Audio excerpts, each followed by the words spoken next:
Hey there, welcome to episode number 31 of Killer POV. I am one of your co-hosts, Rob G. from FearNet and Icons of Fright. Joining me as always is Elric Kane. I am here. I'm interrupting. And I'm interrupting. She's back. Yay! I missed you guys Rebekah so much. McKendry is back in the house. Woohoo. Clark made a play for your seat, but we took her down. Thanks, guys. Thanks for maintaining She already my had another hold. seat here. Yeah, that's Yeah, true. she has another show. She did a good job. Yeah. Yeah. There's a lot to talk about. We got a lot of good guests coming up in a little bit. I feel like I haven't seen you guys in forever. We totally need to catch up a little bit. Yes, actually. Well, Becca missed Halloween Horror Nights. Which I was so pissed I missed Halloween Horror Nights, because that seriously is like, if you're in LA and you're a journalist, it's like the highlight of your year, because they give you free food and booze and then send you out to go through haunted houses. They tried like not the to do that ideal this time. Yeah, they were They very tried stingy. to not let the journalists in this time, and I got so upset because everyone I came with was inside. Did you and they take suddenly, control? Well, they suddenly brought up a rope and said, "Oh, you guys can stand behind this rope and watch the party." Are you Yeah, serious? yeah. And I just went up to the head of the thing and said, "Oh, good. I'm going to get every journalist I can find in here, and we're all going to leave right now." And guess Yeah. what? It worked. I love your threats. We had to I learned from play my hardball 2-year-old. the entire time. Did they at least give you guys the food and desserts? I remember Yeah, we got last it. year they had like Chinese food, and I think I ate like 12 cake pops before the end of the night. So I hope they at least You were fed pregnant you at guys that time, well. right? I was pregnant at that That's why. point. So That's why the cake pops. 12 cake pops. They'll do it. It was good. And I was in line and I had no idea. I didn't realize Bruce Campbell was going to be there, and I've never met him or seen him. Oh, really? And I'm I didn't kind know of you never met him before. I am That's geek for interesting. Bruce, since I was a kid. So it was pretty exciting. And he did pose for a photo, so I thought that was pretty cool. That is awesome. It was pretty cool. And he seemed really good. He just doesn't want to be bothered by everyone. The person who was most talkative, who was like super cool about being approached, we had like a 5-minute conversation with Fede Alvarez from Evil Dead. Oh, cool. Really? And he was, yeah. this isn't a spoiler because he just said it to me with holding nothing back. I said, are you going to do a number 2? And he just was like, oh no, there's no chance I'm doing number 2. 100% Sam is just completely focused on Army of Darkness 2. He thinks he can get about $30 million to do it, and there's no way he's doing anything before that. 100%. I mean, this was like Wow. just like totally Scoop. And I wasn't Right even there. sure. And I'm not a news guy, so Did we I just was get scoop, guys? I guess We I did get a haven't scoop. heard that before. yeah, and I'm not a news guy, so I didn't care. I was just like, oh, that's cool. And he was really adamant. He's like, yep. Somebody quick text Ryan Turk. Let him know. Ryan, Break that you can scoop. have this one for us. It's all true. Brian is texting Though him there was right free now. drinking, so who knows? Maybe. And Fede is going to. He was cool. I liked him. He's going on to Dante's Inferno. Yeah, he's doing a Dante's Ooh. Inferno. Yeah, they just announced that. The thing about that story that doesn't ring true is that Evil Dead did so well, and it's so easy to make a sequel. So I'm surprised Yeah. somebody won't do it first. Yeah. But then again, I mean, Army of Darkness is definitely going to be the more profitable one. And I think as far as like horror fans loved the Evil Dead remake, but a lot of the masses watched it expecting it to be Army of Darkness, Right. which it of course was not. But I think it sparks that really interesting thing that the masses will prefer the new Evil Dead, and the horror fans won't. And the horror fans Yeah. would love an Army of Darkness too, but that won't equal. Army of Darkness didn't really make money, so it's a complicated thing. Like I know Sam now has a position where he can just do it and it won't matter. You know what I mean? He can do whatever he wants. But at this point. I would say, I'm sure he could do a deal where he says, hey, we'll do an Evil Dead 2 so as I can make Army of And I'm Darkness. pretty sure if him you and Tappert still hold the rights to Yeah. Evil Dead. So it's not like Sony can make a sequel without them. Now, if you were thinking with your journalist brain, you then would have gone back to Bruce Campbell and been like, so I hear you're making Army of Darkness Right. 2. Boom. Because he's never heard that question They were before. talking pretty honestly about it. I overheard Bruce and Line mentioning something similar. So maybe this is like public knowledge. Anyway, Wow. On the by website. Friday, this will be old news by the time this airs. But the mazes, which is the point of going to this thing, there's a couple really good ones this year. I'm curious to hear, did you get to do all of them? I did all of them. I was Okay, there I did till too. 2 a.m. I was there Yeah. till 2 a.m. and 'Cause many whiskeys later. I know last year I had to talk my way into a lot. I had to and I hate pulling the Fangoria card, but I had to walk up and be like, look, I'm from Fangoria and I'm Of here course. reviewing these things and you can't make me just do one. Yeah. And then they would let us, actually, I think you were with me last year. I was on your coattails for yeah, sure. yeah. So I had a team with me last year. But they let you do all of them this year, or did you break into the mazes? We're breaking in again. I'll tell you one thing about it, that it would be, I don't think I would do any if I had to wait in those lines. Those lines are it's not- brutal. Hell no. It's not worth waiting in 90-minute line. line. You have to do the front of the line pass. And you know what? It's like $120 to get a pass. Oh, okay. Which if you do it once a year, if that's your thing, then I it's definitely worth it. Like Yeah. if I didn't go to this event, I would probably save up to go, do it. And the only way you can do all the mazes is if you get a front of the line of pass. Right. It's impossible otherwise. Yeah, because you get there in 5 minutes. Some of the lines are like 2 hours long. You'll By the see end of these the night, signs up they that say were- like line is 2 hours from this point. Yeah, and you walk through them in 5 minutes or less. So Yeah. I don't think that's worth it really. But regardless of that, I was curious what your favorite ones were. For me, oh yeah, go. the best ones were the Walking Dead maze, not the tram, the maze, and the Black Sabbath one. Oh yeah, those were next to each other. It was interesting. This is one of the first times that they had to, actually take us through. They drove us over to this maze because they built them on the actual back lot.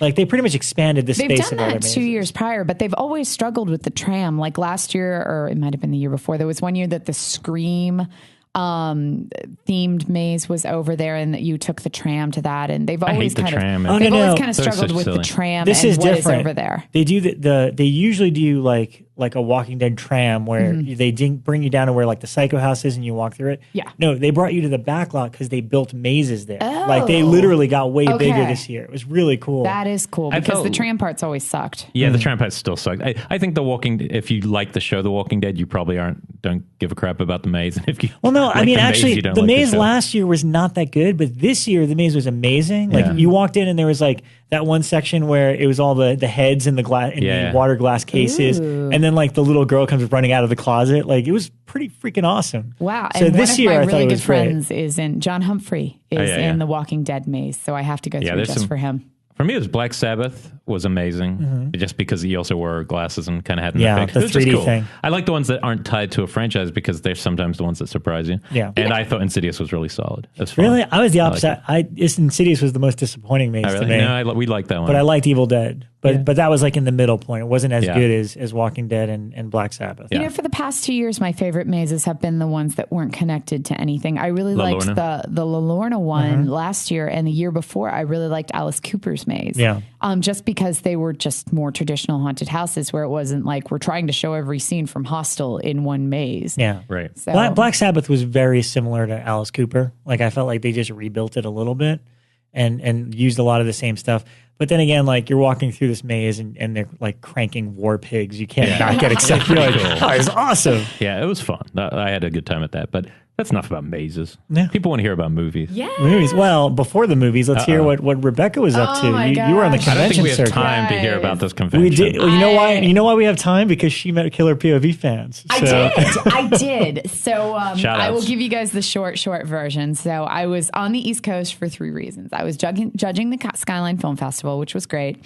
I did a show for NBC, which is on vampires and will air on October 25th at 8 Nice. p.m. right About before their cool Dracula. hair, right?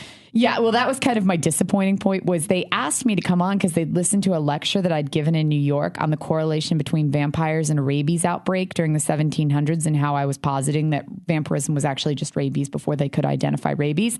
And so this is what they brought me on to discuss, but then they send me the list of questions and it's things like, why does flying kick ass? Why do vampires have cool hair? And I'm like, man, I do not know how this is going to go.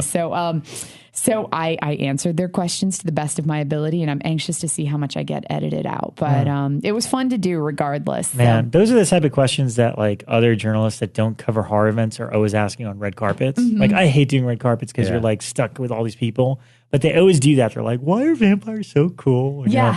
you're just like, you got like 2 seconds with this one famous actor, and that's what you're going to ask? Seriously? Yeah. When the new Thing came out, I was on the red carpet behind one of the more kind of classy entertainment journals. I won't list names. But their big question for the stars were, did you scream a lot? And I was like, wow, that's your question, man. Wow. That's like a 1-word answer. That's just so lame. But anyways, so I was doing this thing. It airs on October 25th, so we can all see why I think vampires have cool hair.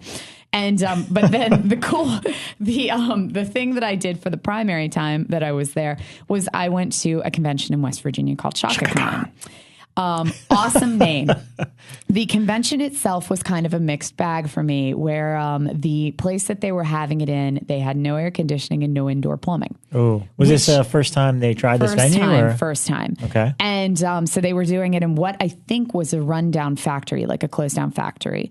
And they had a lot of cool ideas going on in it, but with no air conditioning and no toilets, it was just, the whole thing was just chaos. It went all session 9. Yeah, it was. Things went it was session 9. very hot, and I was like grouped in with the Walking Dead people, and we were all just sweating the whole time. And it got, and we were having to walk down to use the bathroom because we didn't want to use the Johnny Blues Outback. So my lesson from that and my message to everybody out there who is in conventions is take care of your vendors, man. They're paying to be there. Be nice to them. Because if they're grumpy, everyone else is grumpy. But 2 cool things happened at this otherwise kind of icky convention where it was just very hot and everybody needed to use the bathroom. The first thing was I found this guy who was selling boxes of old VHS tapes. And when I say boxes, I mean like ginormous, like television-sized boxes of old VHS tapes, and he was giving them away free with purchase. Oh, wow. And because he was selling DVDs, and I walked up and I saw like Fade to Black on VHS. Ooh. And all of these old like big box cases. And I was like, how much are you charging for these? And he was like, they're free with purchase, so I guess I'll give you like $1 a piece. So I bought like 25. And then we ended up leaving the convention early because of the no air conditioning, no bathroom thing. And right before I left on Saturday, I walked over and I was like, I'll give you 25 for the whole lot. And he sold me both boxes for 25 bucks. They're being shipped back to us. So I am totally psyched Any about other those. gold in there? So much gold. You guys have to come over and go through. There were things I couldn't even find online, like on Amazon and things. Like I'm Googling things and I'm like, this film doesn't exist except for this copy right here. So you guys got to come over and go through. And whatever I have duplicates of, it's going into the trivia bins. So the prizing will be good. Well, I mean, I'll work at first dibs then. Hell yeah, you guys do. So you got to come over and go through my stash that I got because I'm pretty psyched.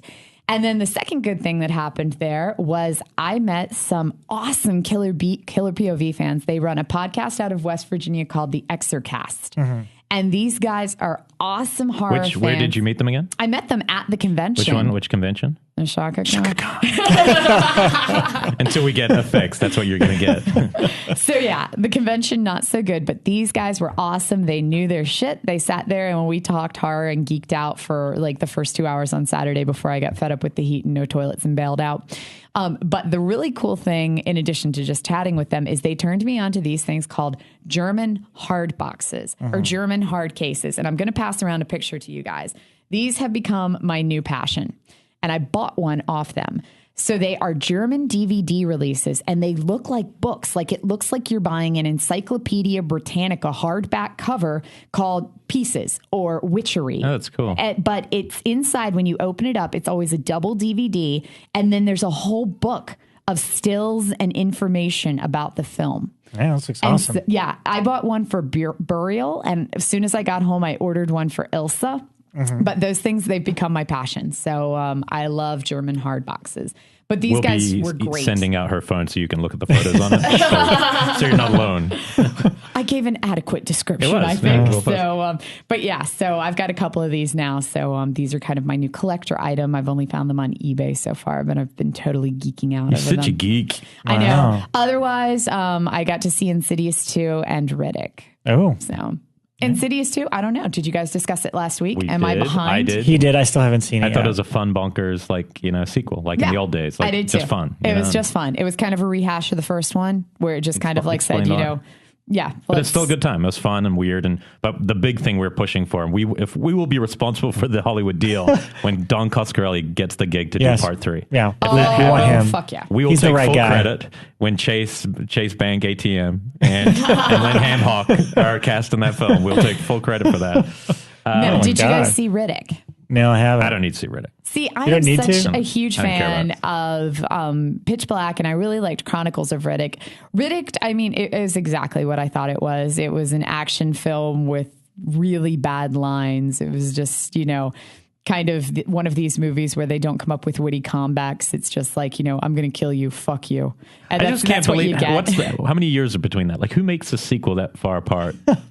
How many years is that? 10 years? Wasn't this one made by Tohei, or I never say his name right, David? Yeah, well, I thought he made the second one too. He didn't do the second one either? I could have sworn that he did. I think David Tohei definitely did. Yeah, he did them all. I think he did them all. So yeah. I am Googling I just can't this. take Vin Diesel seriously. I guess I'm one of those guys. Like, I can't really either. But If you read his bio, it's like he comes from this theatrical background, and then you see him being all tough on screen. I do love him because he is like the MacGyver of finding ways to survive. Like there was one scene where he got his chest was kind of beat open, and he took these lava rocks and put them into his chest, so it apparently like cauterizes the giant wound, and then he just takes off running. So I do kind of like the MacGyver of ways to survive element of it. So I mean, the first one, Pitch Black was the first one. Yeah. I remember like enjoying that. Pitch Black, and then after that, I just don't care. Well, Chronicles of Riddick was weird because it didn't focus on him on a planet battling aliens. It was him dealing with the politics of a race of aliens. Like he I was couldn't picked up by a even race of make it beings. like 20 minutes into that movie. This But I like one- Pitch Black. This one's like a combo where he's dealing with these bounty hunters that have come to get him, but they're all fighting these pretty cool aliens. So I'll give it that. We know we have guests waiting in the rings. We're probably going to take another couple of minutes just to fire through what we've seen before. What'd you guys see this shoot through week? them. Just yesterday or the day before it came on again, and I always liked this film. For fans of Zodiac, and I know Prisoners is out right now. It's called The Mean Season with Kurt Russell, and it's a serial killer journalist intrigue kind of film. I always remember really liking it. It just came on TV, so I was like, Kurt Russell. I think it's one of my favorite Kurt Russell performances. It's very Zodiac. I mean, it's almost the same kind of film. It's basically he's a journalist, and this serial killer decides he'll only communicate with Kurt Russell, who's a journalist because he likes his writing, but then he gets involved and he becomes kind of the next, What's it called kind of again? the target. The Mean Season. I think it's Going on the list. 1985. And it was on one of these cable channels, and I watched it again, and it held up. It actually was almost better than I remember. I watched the first episode of Sleepy Hollow on a plane. Oh, yeah? Cool. Did you like it because 10 million people did, apparently? I thought it was horrible. It was very trite and checky to me. It was Wait. How can 10 fish million out of people the be water. wrong? How can 10 million people be I'm wrong, not a McKendry? 14-year-old girl, and I tend to be very grumpy and negative with my horror television. You could be 14. I could be. I don't know. But no, it was very much like I'm from the past. Well, I'm a Hottencott from the present. We don't mix. And that was kind of the whole plot. And this is a big hit. That's a big hit. I just want you to know. And some crazy. guy chops off heads, but there was like machine guns, and it was just a little bizarre. Ridiculous. But thank you, United, for making me watch it. They played it. Apparently, they had a good deal with Sleepy Hollow because they played it on a loop for my entire 5-hour flight from New York to LA. So you were bound to see it no matter what. No matter what, I was going to watch it. Well, we can save the Dexter thing for listening to your Dexter wrap up. Yeah. I just want to quickly throw in, because we had a big event at Jump Cut, Severan's David Gregory, Oh, who's right. produced How'd some of that my go? favorite extra features. It was good. It was very interesting. Ban the Sadist Videos, which is a doc he shot. We watched part 1 of that. Really informative, especially with all these video docs out right now, like Rewind This and Adjust the Track. And this one's way more informative, like kind of just to the doc's story of what happened. And I found it to be really interesting, and I think a lot of people would. It was on YouTube up until a few days ago. I'm not sure if it's still there because he's releasing it as an extra. Definitely worthwhile. That said, House on Straw Hill is a weird movie. Like, I've never seen that Yeah. one. it was I haven't called seen it. Expose in the UK. It's one of the first banned from the Video Nasty list. It has never seen the light of day. He has worked for 5 years to cut together enough for it to come out because they had to use lots of different prints. And so it's still not perfect, even though it's on Blu-ray. It's still like kind of composited for different prints. Very strange, very slow, very kind of surreal cutting. It's really it's very rapey. If this was a Becca review, it would have said, very boring Very and boring and rapey. but it's not boring. It's got some really interesting stuff, but it's, it's also Udo Kier being dubbed and being like he's kissing a girl in one scene. You're like, that is the least convincing thing I've seen in my entire life. Awkward and like rapey. awkward, weird fondling, but it has something Fondly there. and rapey. And I think if you're interested in video nasties and you're interested in weird films, it will definitely be worth seeing. But it was a weird film in a crowd. We were all it was quite a quiet crowd. Wow. Yeah, I there would are say. certain movies that no matter how cool the audience is, you Yeah. just can't watch in public. Yeah, exactly. It was pretty weird because the rapiness. Now, the cool thing that Severan's doing, and this is the biggest plug I can give it, is if you buy it, it's coming out in about, I think probably when the show airs, it will just be coming out. If you buy that, you get the Ban the Sadist video with it, but they will also send you an original, re-release a VHS copy of it under its old title, Expose. So they've actually made 100 VHS to go with their release. So it gets to something we're going to talk to our guests about in a few minutes, which is, kind of the comeback of VHS and changing of viewing habits, I guess, in horror. So that was a fun event, though. And I thought, it was interesting. And we all missed Fantastic Fest, so there was a ton of amazing films in Unfortunately, there. maybe next year Even we'll Eli all get Roth together. might be back. I can't believe I missed Fantastic Fest to sit in a coal mill with no air conditioning and no bathroom. We have made a pledge on the air that if we are here next year, we will go and we will do a show every single day. Fantastic Yes. Fest. Send us to Yes. Fantastic Fest. That will be Viewers. amazing. Please. Do it. Hook us up. I don't want to what go about back you, to Rob? West I Virginia. just Before want we to get mention in a couple of quick things because I do want to get our guests on. But documentary-wise, Scream Factory put out Day of the Dead last week, which I've gone on record saying it's my favorite Romero zombie movie of the bunch. I don't know why. It sticks with me. And in fact, they're doing a screening of it in a couple of weeks here in LA at the Egyptian as a kind of release party for Waxworks is doing the soundtrack on vinyl. So they're hosting a screening of it. So I didn't want to watch it. I wanted to watch the features, but I put it on just to take a look at the transfer, which is fantastic. And it's just one of those movies. I put it on for a couple seconds and I'm drawn to keep watching. But anyway, there's a great feature-length documentary on it called World's End, The Legacy of Day of the Dead. It was put together by Michael Felsher, Dave Parker, and Andrew Cash. So I got to give those guys great props. It was a really great documentary. It starts out typical, like you think, I know pretty much all I need to know about Day of the Dead, but it gets really, really in depth and cool. And I mean, they talk to everybody in that movie. Everybody involved in that movie shows up in this documentary. So that was a lot of fun, and I really enjoy it. And it's probably one of the better Scream Factory releases that they've done in the last couple of years since they've been cranking these titles out. The other thing I saw was I'm up to part 6 of Crystal Lake Memories. Oh, wow. Oh, good. So and you're doing it the way we discussed? Yeah, except Nice. I intended to watch the movie and then the segment of it, but I've seen the Friday movies so much that it's like I'm watching other stuff and then I'll take 20 minutes to watch a segment on one of the movies. Right.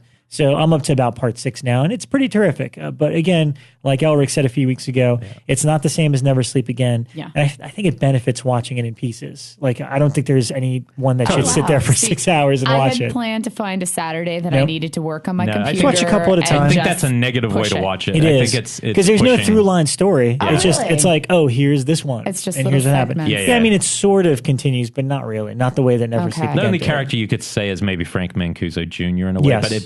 but there's nothing controversial or weird about him. So seems like a really awesome guy. Right. And It's so just the fact that it's the first time he's ever talked about it is the interesting thing. And lastly, come this time of year, mid-September, I start celebrating Halloween early. Right. We all So my roommate and I started cranking out the Universal Monster movies. Nice. And the funny thing is, I'm going to ask our viewers if they do this too, because me and my roommate realize that we do this every year.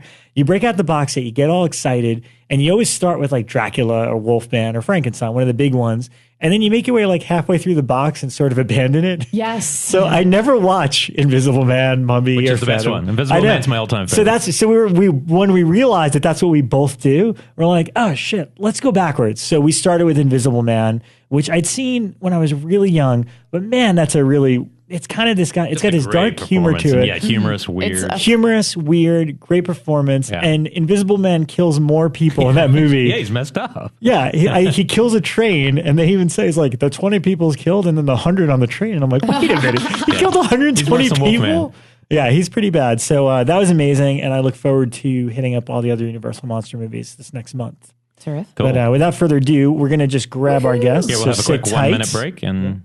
Well, we won't. They won't break. You will never hear this, what I'm saying to you right now. If they leave this in the show, you're all under my power. Okay, so we're back here, and we've got 3 very special guests on the show right now. 3.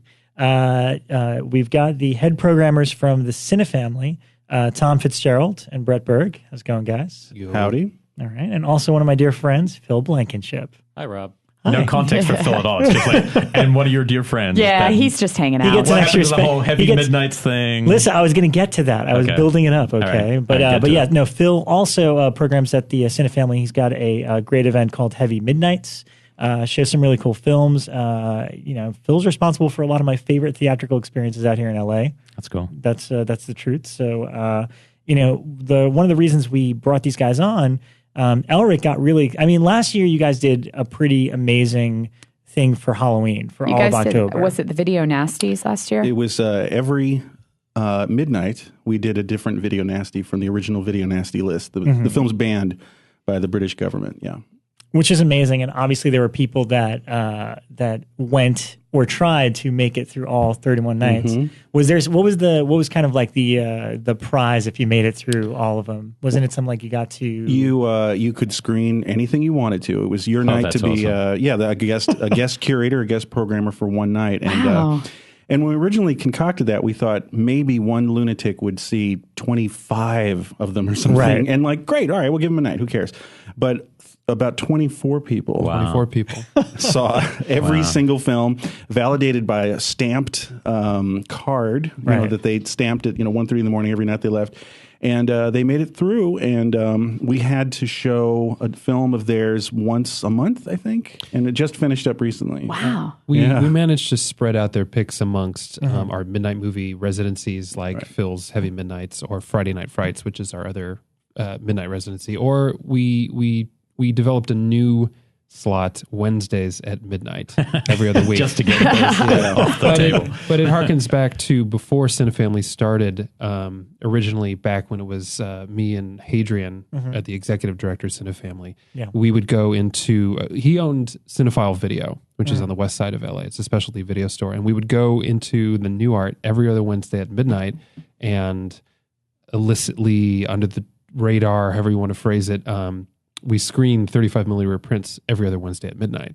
And this became a club, and we did it for 5 years straight, every other Wednesday at midnight. So we decided to bring back that midweek midnight flavor, if there is such a thing.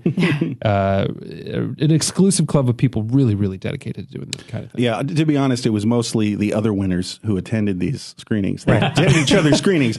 But it was The 24. It became a bit of a cute clubhouse thing, and I got to be honest, we're doing this again. Yes. We are going to address, October 1st to the 31st. And this is amazing. If you didn't think they could top the video, Yeah, I mean, look, the reason before you even we introduce what it is, we didn't think we could top it. as soon as I saw the picture, I think it was about a week and a half ago. It might have been from Phil tweeting it or something. Yeah. My favorite book of all time is Stephen Thrower's Nightmare USA. Dude, that's where this all came from. Yeah. As soon as I saw that, Absolutely. even the pictures of the postcards, I was like, oh man, this is like, I've always wanted somebody to just make that a movie somehow out of every interview he touched on that in that book. Yeah. Which, if to our listeners, if you can get your hands on that book now, goes for like $175. So hold on to it. But it's enormous. You could kill somebody with Stephen Thrower. It's huge. It is huge. It's huge. It's a hardcover. And he also did the Eyeball Companion, which is also amazing. All the early stuff on Jalowski. He's a great guy, and I got to say that speaking to that was in the back of my mind something I've been wanting to do forever, and maybe actually have him out, and sort of in an uncreative way, just sort of have him present some movies, like 4 of them or something like that, if he flew out for the weekend. But then I thought more conceptually, and we were having a problem trying to top the Video Nasties because the Video Nasties is there's a constriction. You can't just say, "Oh, I would love to show this movie, that movie." Like, no, if it's not on the list, it's not on the list. So there's a constriction here, and we had a dickens of a time trying to figure out how to have an equivalent kind of confinement in your choices. And I said, well, there's 30 days in 50 states, and it's kind of awkward. We don't like to talk about that too much. Right. But we did say that, you can only show, if we're doing Oklahoma, you can only do an Oklahoma film and so on and so forth. And I think that it captured their imagination too. And I think a lot of people thought, hey, I hope they do my home state right. I'm from Virginia, and what are they going to do for Virginia? And I am from Virginia. Well, there you go. I don't see a Virginia on this list. It didn't make the cut. It was the 31st state. Sorry. Oh. In this case. But there was a candidate. I can't remember what it was, but Virginia, was that the Redeemer? The Redeemer, son of Satan. Oh my gosh. That's true. Yeah, that is a good one. That would have been good. So wait, what was the criteria? Did it have to the movie had to take place in that state, or could it have been filmed there? I don't think we've even told them the concept or does it yet. have to be? Sorry. Let's take a step back. So it's called the United States of Horror. Right. What does that mean? Well, as we were saying, there's 30 midnights. We're skipping one for a big party. So of the 1st to the 31st, we're doing 30 midnights. And we're sort of taking a road trip. We're starting here in Los Angeles. And then we're going to go up north and then cross the country sort of northernly. And then each stop, and we are skipping states, but each stop on our virtual road trip here, we're going to camp out and watch a movie that, like you were saying, we were hoping that the sweet spot would be, it's a regional filmmaker. It's someone who is from that world and from that community, and they have sort of this quixotic idea that they could be a big movie maker. This guy made Evil Dead. I could maybe do the same thing here in, Wisconsin or Oregon. Yeah. So that was, for me, my preference, not just that the film was shot in that location. The other thing, though, the secondary concern would be, does it feel like that place? Like if the Louisiana pick really feels swampy or, New England feels, clam chowdery, So, just the local flavor. So we're going to slowly do a road trip north to the East Coast and then backtrack down to the South. And each night hit literally a different state. And we double up a little bit because New York, for instance, is so huge. We have to do Central and then New York City, But that's the idea. I mean, that was the first thing that struck me as like, how the hell do you decide New York? Like, and I walked into this room, sat down. We were debating I said, this. okay, Rob, I say New York City. What's the first film that pops in? Basket Case. And I said, Cube the Winged Serpent. Yeah. Hey, not a bad. Well, they both feel like, where they're shot. They both have a lot of character. And to be honest, this all really started even before the Nightmare City thing. I was thinking about actually blaxploitation, and I was thinking that if you watch blaxploitation that's not in New York or L.A., it can be very exotic. Like I saw one in Galveston, Texas, from 1974, the Together Brothers, and I was looking at it, and you forget the boring story in the foreground. What are these weird clam shacks and strange taxi cabs? And so I was thinking that it becomes a bit of a documentary if a film's old enough, and if it's in a smaller part of America, it can be pretty exotic to see it. So I switched out blaxploitation for horror, and I thought, we all know New York, we all know L.A. so well. What the heck is happening in Oklahoma? What's happening in Illinois? And so at first I was thinking maybe we'd skip New York and LA because they've been so addressed. But then we said, if we're going on a road trip, we kind of have to. And I think Basket Case is a natural because you're there. But there are many other great candidates. I mean, Maniac. Chud. Is New York. Yeah, Chud is very New York. Frankenhooker. Yeah. I mean, you could just do New York. You could do 30 days in New York. Right. And that could be another thing down the track. Yeah, exactly. Yeah, well, I wanted to do the tri-states of horror and have like Staten Island and Long Island and all that that'd be stuff. fun. Because there's a lot of stuff set, like New Jersey. Things satellite in New York are pretty strange. We're doing Deadly Spawn for New York, New Jersey. But I think you're really right, because the thing about the regional filmmaking is that we are so used to seeing movies made in these major cities. Right. And we're used to the stories because that's where film production takes place. And so we get so used to when you see something that is made in Oklahoma or Wisconsin, it really feels different. No, and like North Carolina, like people just talk different. What I write down? No, for North Carolina, I wrote down Mutilator. I was like, that's a film. That's that was a film candidate. That was North Carolina. But there's always something so endearing about them. Because I noticed I couldn't find Louisiana on this list, but Screams of a Winter. Creature from Black Lake. Screams of a Winter's Night. That was a candidate. Yeah. Screams of a Winter's Night was Creature so from Black endearing Lake is the most it. Louisiana film I've ever seen. We took a look at that. It had who's that? Shot by Dean Cundy. Yeah. Hey, really? He was just on the show and 2 Dub weeks Taylor. ago. Dub Taylor's in it. It's a strange movie, but even when they're not perfect, even when I don't like them, sometimes there's something worth watching. It has character. You haven't seen that place on screen. Exactly. Just like watching foreign films. When you watch a foreign film, there's something unique because it's a world you haven't been to America yet, can be very foreign. Right. Right. And that's what we found. And there was a lot of fun in doing the research. There's a lot of films I hadn't seen. And, again, if months had 50 days in them, we do it all, but we had to make some decisions, some editorial decisions on states. Were there big, it would be fun to hear behind the scenes, were there big fights about any particular states where you really had to, because that's part of programming. Most of us don't really know what goes into programming, especially by committee. How the sausage is made. Yeah. Like we're saying, there's different concerns. There's, I preference regional filmmakers, so that if you're in Maryland, Baltimore, Maryland, you deal with the guy who did the Alien Factor, and like made Super 8 movies. But then we also thought, well, sometimes a movie is just really fun and good, and people want to see it, and it maybe is made by Hollywood people who went out and shot in location, and so there was compromises made because I think that I don't know if anybody could really handle 30 days of crudely made regional filmmaking. Honestly, you have to give them a little bit of a break and. But I mean, why do the eye? Your breaks are like Deadly Spawn and Squirm. So I mean, we're still in the and cult Squirm, range. you nailed it, by the way. I remember when I first saw Squirm, dude, and he's a New Yorker, Georgia. So, that is the most Georgia film. Totally. I went to school in Savannah. I just remember that film just felt... so you're from Georgia? Well, no, I'm not, but I went to film school in Savannah. Oh, sorry, yeah. So you could attest that... it was a Georgia movie. I mean, it's a great film, too. It's fun. No, it's very weird. I just remember it becoming like all worms, all humid, and like it just sort of devolved into this like hot, heavy atmosphere of like the South, Yeah, it's just the way. It's also, I mean, this sounds really geeky, but foliage and stuff. Like what's the Oregon film that you guys picked? Just Before Dawn. Just Before Dawn. Before Again, Dawn. it's like it looks like nowhere else. It looks like Oregon. It looks, you know what I mean? These films, exactly. Yeah, I don't know. It doesn't look like Friday 13th, even though it's a slasher film and they're Absolutely. going into the woods. It looks like a different part of the country, which is fun. So there you go. The thing I'm most interested in is why this isn't just called the William Girdler. I want to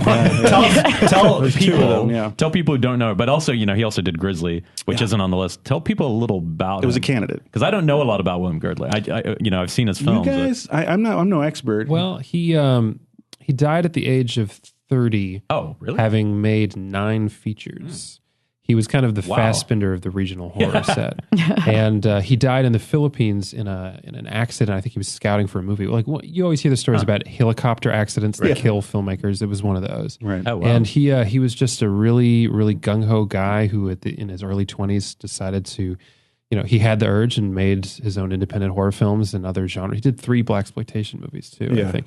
And he started in Kentucky and worked his way to Hollywood, and then his final film was Manitou, which is a fascinating film. That film it's one of the great all time holy fucking shit. And it's just with big stars, with Tony Curtis. That movie's absolutely demented, and we've had the Manitou on our radar for years, and we never found a place quite for it to land. But guess what? That's going to be Northern California, San Francisco area, the Manitou, and I do recommend people seeing that one because it's a hoot. And Girdler went sort of mainstream, quote unquote, right before he died, but he was doing grimy Louisville, Kentucky films, and because the one you guys picked, I haven't seen, and that looked really called Abby. Yeah, looked fascinating. Oh yeah, I don't know. It was the subject of it made a lot of money in 1974 because it was an Exorcist ripoff, and they highly it was a black exorcist, a black exorcist, essentially. There you go. They made a lot of money banking on the fact that it was a ripoff of The Exorcist, and then Warner Brothers sued them. And it was taken out of circulation, and it's never been on home video, at least in the U.S. No, never anywhere. It's a legendarily unseen film because Warner Brothers really put their thumb down on the film. And we did scare up a 16 millimeter. Cool. It's really obscure. Wow, that was my next question was how did you guys get prints of all of these? Because some of them are so rare and so obscure, it feels like you would be like digging through people's storage units. Well, there's private collectors were involved, It's a mixture. Well, like all of Cinefamily's programming, it's a mixture of established sources like the big studios, collectors' prints, and university archives. That's actually a big part of the revival of 35 millimeter in the 21st century is the university archive circuit. Wow. And so this list of 30 that you're looking at is a kind of an amalgam of creativity and know-how, because not every one of these films is easy to track down, and sometimes films that we really, really do want to program just aren't available on film. What were some of the ones that you had to, just because now we won't know, but that you had to leave behind, even though there were no prints found? You mean Winter Beast? Oh God, of course, Winter Beast. Where's that from? From Massachusetts, and it's very demented. It did have it's actually on Netflix right now. You can put it in your queue. It's one of those movies. It down. There you go.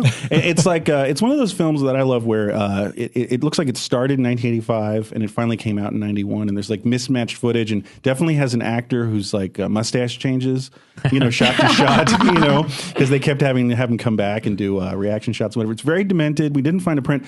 We didn't want to cheat and just show a DVD and show it digitally, quote unquote. But we know there's a print out there somewhere. It did play once in its small town, and this is Western Massachusetts now, and hard to describe. It's got another thing I got to say is one of the big phenomena is regional filmmakers. It's often these guys who want to be stop motion animators or are friends with a stop motion animator, and they try to make an entire film to justify showing the stop motion animation scenes, and that's what Winter Beast is ultimately. They pad out a feature so that they could have set piece scenes of a monster stop frame, that's awesome. thing. So that's an example of that. But it also has a weird.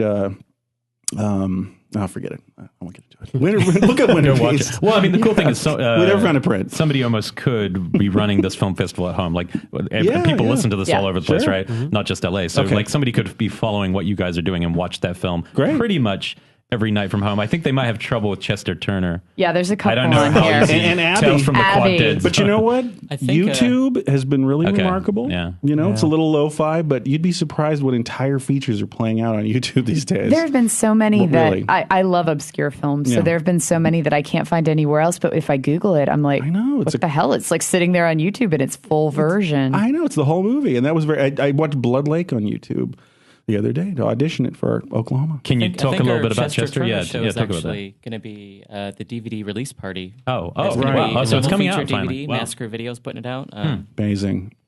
So how did you guys track him down to get him? Because he's coming, for anyone listening who's seen Chester Tales from Quad Dead Turner, Zone. Tales from the Quad Dead Zone director, and Black Devil Doll Which from is the Hell bigger, director, better known one, right? yeah. He evidently will be in person. I won't believe it till I see it. Because I still don't believe. Do we know where he's from? Like, where has he been living in Chicago?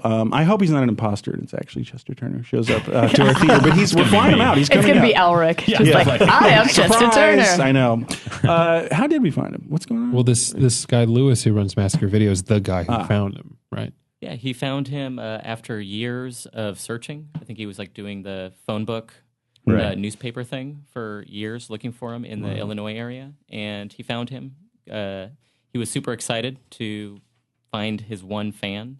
And then he started doing the convention circuit recently with Lewis in prep for his DVD. And that's how we found out about it. Because we were going to talk, like later on, we're going to talk about kind of the VHS comeback and some of this stuff, but adjust your track. Please adjust your track. And one of the ones that Phil was briefly in, it kind of becomes the celebrity of that film. That particular Tales from Quad Dead Zone, everyone, that becomes the one film everyone kind of latches onto in terms of worth, with Eric Spudek and people talking about how it just skyrocketed in value. So it was interesting when I then read this to connect his journey. This seems to be his time, the Chester Turner time. Yeah, this is Chester's time, and just to, he's one of those guys. It's he's an auteur of SOV, shot in video cinema, and that was when in the 80s, video stores would basically take in anything, as long as it was on tape and had a cover. And it looks like Chester privately released these two films. And it's true. Tales from the Quad Dead Zone, his second film. Did that go for $3,000 on eBay? Yes. A VHS? Yeah. That's it's legendary for being one of the most expensive VHSs out there. No, I think it was a couple $100. Our friend Eric Spudek, who Hey, used to have his Spudek, store right down the street from our He was also in Camel Spiders with me. Yeah, like We fought even together valiantly once. I shouldn't admit this, but I pay attention in like various bootleg forums on the internet. It's like the VHS swap online, but even online, like copies of Quad Zone goes for hundreds of dollars, and they're like third generation bootlegs. Will that be screened off DVD? Because of the format? I'm assuming, I'm not sure, but we don't have an original VHS at Cinefamily. I believe that Lewis is going to be providing some videotapes. Yeah. Nice. Cool. Can they bring a couple for us on the house? Just throwing it out there. Well, that'll be a question for Chester. You know, like, does he have a room full of them? I'm reminded of another movie which was a white whale that we ended up not getting for the series, The Jar. Oh God, yeah, the jar. The Jar. This is Okay. one I that gotta write this one that's down. Colorado, Denver. And it's an old VHS release. It's another example. I was saying earlier that some of these films are just justifications to show stop motion set pieces. This is another one where it's a student film this guy made, and it got blown out to a feature. It was shot on 16, and I think it got blown up to 35 because it had exploitation elements, and some kind of shady distributor on VHS changed the name of this guy's movie to The Jar because the the monster lives in the jar in this story, and it's a very strange film. It has the worst pan and scan you could possibly imagine, and it blows the lid off terror. There you go. Oh, whoa, that's a good cover. If nothing else, it's a great cover, and it's like a really long, strange nightmare, and it's kind of looks like David Lynch inspired, and it's an interesting film. And I just indulgently wanted to see it not pan and scan on VHS and see what it would look like as a print. And Hadrian actually did talk to the guy on the phone. Talked to the guy, and the guy had a lone 35 print in his garage. And when he after the phone call with Hadrian, the guy examined it, and it turned out that it had gone vinegar. The vinegar syndrome. Vinegar syndrome. For people who don't know, 35 prints. It's like a film virus, and it affects the actual emulsion and makes the print brittle and impossible to focus. Yeah. As it runs through the gate, it starts to it's wobble. not So it's workable. nothing to do with the color. It's not the pink. Right. Yeah. Oh, and that reminds me, there's another one, just as we play this little game for a second. There was a New Mexico, Arizona film, not sure, Natos the Reflection. Yeah. That was a real discovery because, here, but being programmers, it's not just we know the movie we want, we're going to look for it. It's sort of fishing. There's a fishing part of this whole thing. And we fished around in New Mexico and we found this amazing movie, Natos the Reflection. And Brett, it's like a Western, a ghost town, psychedelic mid-'80s thing from 1985. And Hadrian, again, found the actor, and it was a guy who was like a fertilizer salesman or something. Like Manos Hands of Fate. Something like that. Yeah. He'd never made a film campaign. before. It was an older guy, and he just said, I'm going to make a movie. And it's quite weird, and he's long dead, and we couldn't find a print. There's many examples of films where the VHS happened, and maybe there was one screening, so that means there was 135. They often premiered, and then that who knows who has that print? Who knows where it is? It's probably in their daughter-in-law's basement. They're tough. We really, I think we got to like the hardest of the hard stuff to find in the series, and we didn't always win. We struck out sometimes. There's some I hadn't heard of. Yeah. I'd never, and I was really interested. I'm curious about Dark August from Vermont. I'd never heard of it, but it looked intriguing. Yeah, that's a weird What is one. it? I have no idea. That one is, we're totally going on Hadrian's word. That is I've seen it. That's a print from his own collection. Okay. From back in the days when we did our own secret screenings back at the other theater. It's a guy. Let's see what happens. A guy is being haunted by the little girl he killed in a car accident, and he's having a normal life in Vermont. Where it's like fall leaves, like you're saying, and apple trees and stuff like that, and everything's fine. And then once in a while, he has a horrible ghost vision nightmare, and it's slowly driving him insane to the point of madness by the end. And it's Dark August. Yeah, for it him. looked interesting. It's a cool one, yeah. And again, it has the local flavor for New England. I'm looking. I can't see. Florida. Oh, Shackma, you went with Shackma. that. Yeah, Because Shackma's Florida just good. is such a grimy spot. Yeah, well, If you're Florida- listening in Florida to me. No, I know. It Sweaty. inspires horror. Well, Florida was a big place for shooting. I think some of these non-LA New York places. I think they had good deals, almost like huge tax breaks or like no union requirements. And I think Florida was a great place for filmmakers. And it's really sort of the third coast as far as exploitation filmmaking. As probably a lot of people know. Herschel Gordon Lewis worked there. Shockwaves. That's the one I always Yeah, think of. Sweetheart. Shockwaves. And the idea of Peter Cushing wearing a cravat in Florida is just unbelievable to me. Saltwater. I can't fathom Yes, that. the Saltwater Nazis movie. Yeah. Well, actually, to drill down on this for a second, I think we're going to do Shockma and then probably do Shockwaves too. Oh, nice. Because Love Shockwaves. there's a member who wants to have a birthday party for Shockma, and we thought, what the hell, we'll do that and Shockwaves because that has a lot of People humidity like it. Yeah, vibes it's a in it. sweaty film. It's a very sweaty film, Yeah. There's also the possibility that instead of Shockwaves, we could still do a Blood Freak. Yeah. It's still up in the air. Yeah, there's a lot in Florida. Yeah, especially because of Herschel Gordon. Florida, Lewis. it's basically that's the third. It's Florida after LA, New York. It's Florida, and then Texas is a big place for filmmaking. And that was another tough call. But we just said, look, it's got to be Tobe Hooper. He's like a king, a god. And we, didn't want to do Texas Chainsaw. So what are you doing? Eaten Alive, Which technically is set in Louisiana, but it's our series. We can cheat a little bit. we're celebrating Tobe Hooper, Right. Because he's the man for Texas. Case closed. And then the other thing would be George Romero for Pennsylvania. That's an obvious one. I didn't want to do anything else. Right. And but not Night of the Living Dead or Dawn of the Dead because Martin is very good in that Rust Belt kind of regional vibe. It's very much of its place, and it's also an awesome movie. Yeah. And I hope people get a chance to see it because it does not play theatrically ever, hardly at all. Yeah, I don't remember the last time I saw that. Yeah. I think the last time was when we did it 5 years ago. Right, exactly. So that's a real treat, Martin. I gotta mention Arizona because a few weeks ago on the show I was talking about. I think actually it was a while ago. We had Savage Steve here, and we were talking about the thrill of the hunt. Yes. And our favorite discoveries. And one of mine, I'm a huge Nicholas Roeg fan. So eventually, of course, I found Donald Cammell's work and found a really shitty copy of Wide of the Eye. It might have even been from Cinephile, actually. It was a second gen DVD. And I thought the style of it was just remarkable for that kind of film and had never seen it again. I was like, man, I really want to see that. Then somebody tweeted me saying, it's going to come out at Arrow Videos and in the UK soon. So I was like, maybe we'll see it again. And then lo and behold, it was, I think, one of the first films you guys announced as a print, right? Yeah, 35. Which is phenomenal. And the producer is going to be there. Yeah, his name is Brad Wyman. I think he also is the producer of Freeway and some other stuff that everyone's probably seen. Whose pick was this one? That Phil. Yeah. I recall we were trying. That was tough. Yeah, Arizona. A lot of this lineup.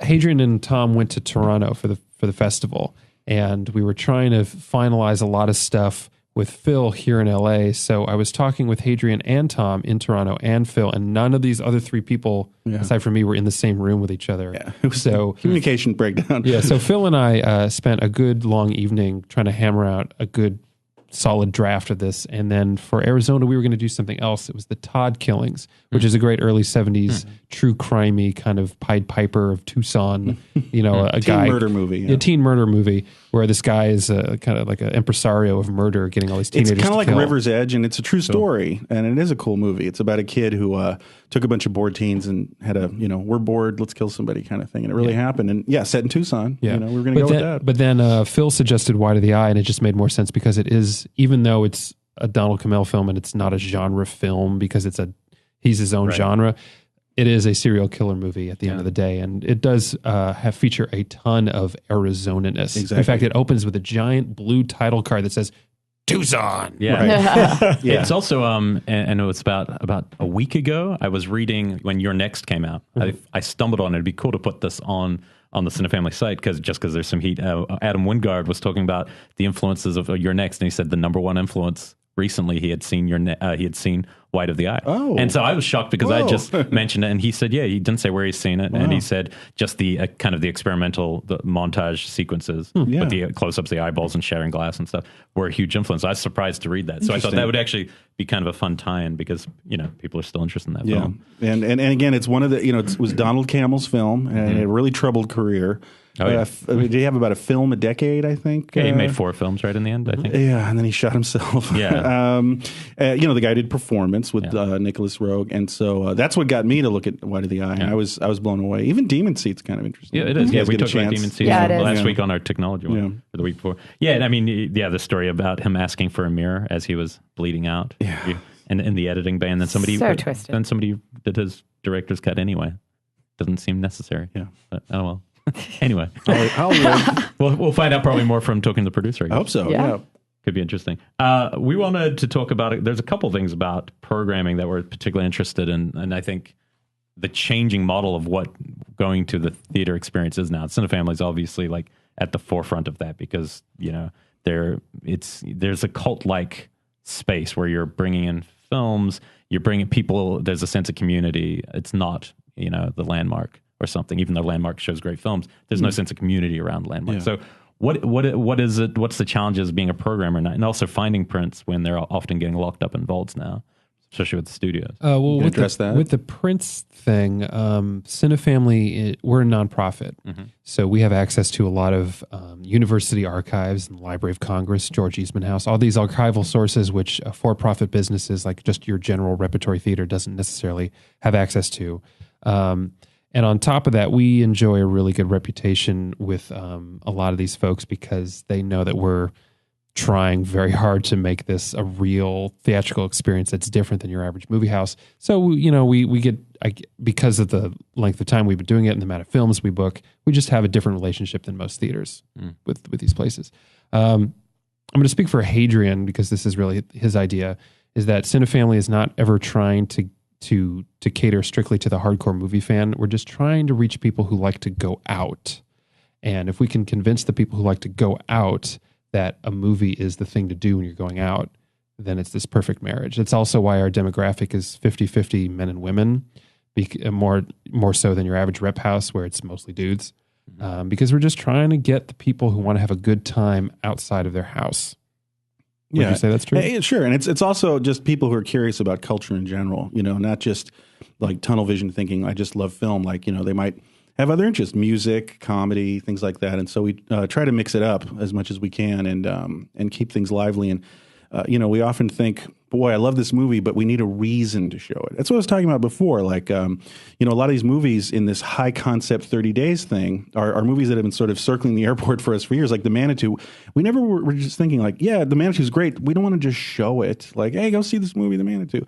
It's like, we like the idea of conceptually framing it, to keep things interesting and kind of capture the imagination of the person's thinking about, regional horror, and maybe we can suggest Nightmare USA, and it kind of helps them not just learn about film, but be more curious about it and understand that it's like deep and wide, Are there other good guests that you guys have on the agenda, or is that going to be changing right up until the time? Well, something that I'm actually very excited about is that for our screening of Hex, which is this weird World War I period piece biker film vampire movie. Am I getting that right? It's about female witches who meet ex-military World War I bikers. Yeah, with Keith Carradine and Gary Busey. And Scott Glenn.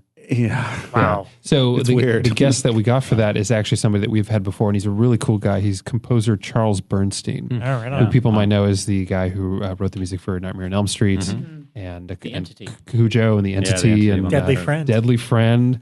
Some key 80s horror exploitation titles. He also had a huge career in the 70s as an exploitation guy, like Invasion of the Bee Girls, stuff like that. Cool. And so he did the score for Hex, and I called him up, and he's like, "Yeah, sounds great."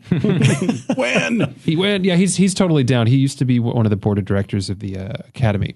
Oh, that does that does the Oscars, like that thing. But he's a totally down kind of guy. He's excited to see Hex after 40. He probably hasn't seen it in 40 years, or he's never seen it. Yeah, that happens a lot. like the director of the film's like, I've never seen this, or I saw it once 40 years ago, or Robert Blake, like, I never saw this movie I was in. Let's watch it. It's crazy. Wow. Yeah, that's pretty amazing. But guests, I guess we're cooking those up still. Anything else? I do want to say though that we do at Cinefamily events that cater to the hardcore movie fan, and Phil can attest to that because Phil's residency is more leaning towards folks who are. Would you say that? I would say they are the people who go to every movie everywhere because they are obsessed with seeing film prints on screen.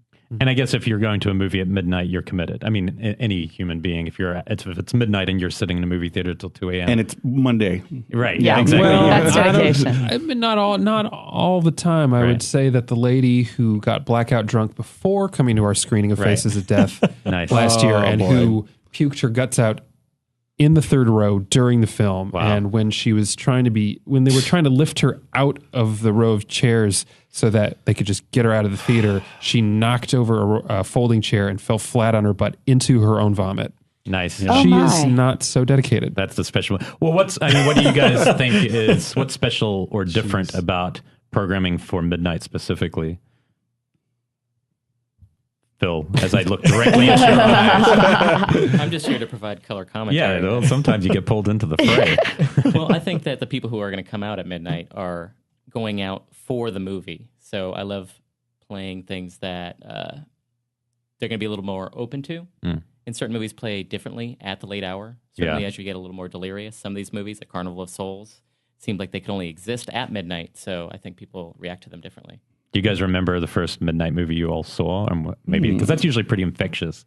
Like we were maybe not the first, but maybe some of your favorite midnight. Like what stands out? Like movies that were known to be midnight movies. Yeah, or movies that you happened to see at midnight that might have. Wow.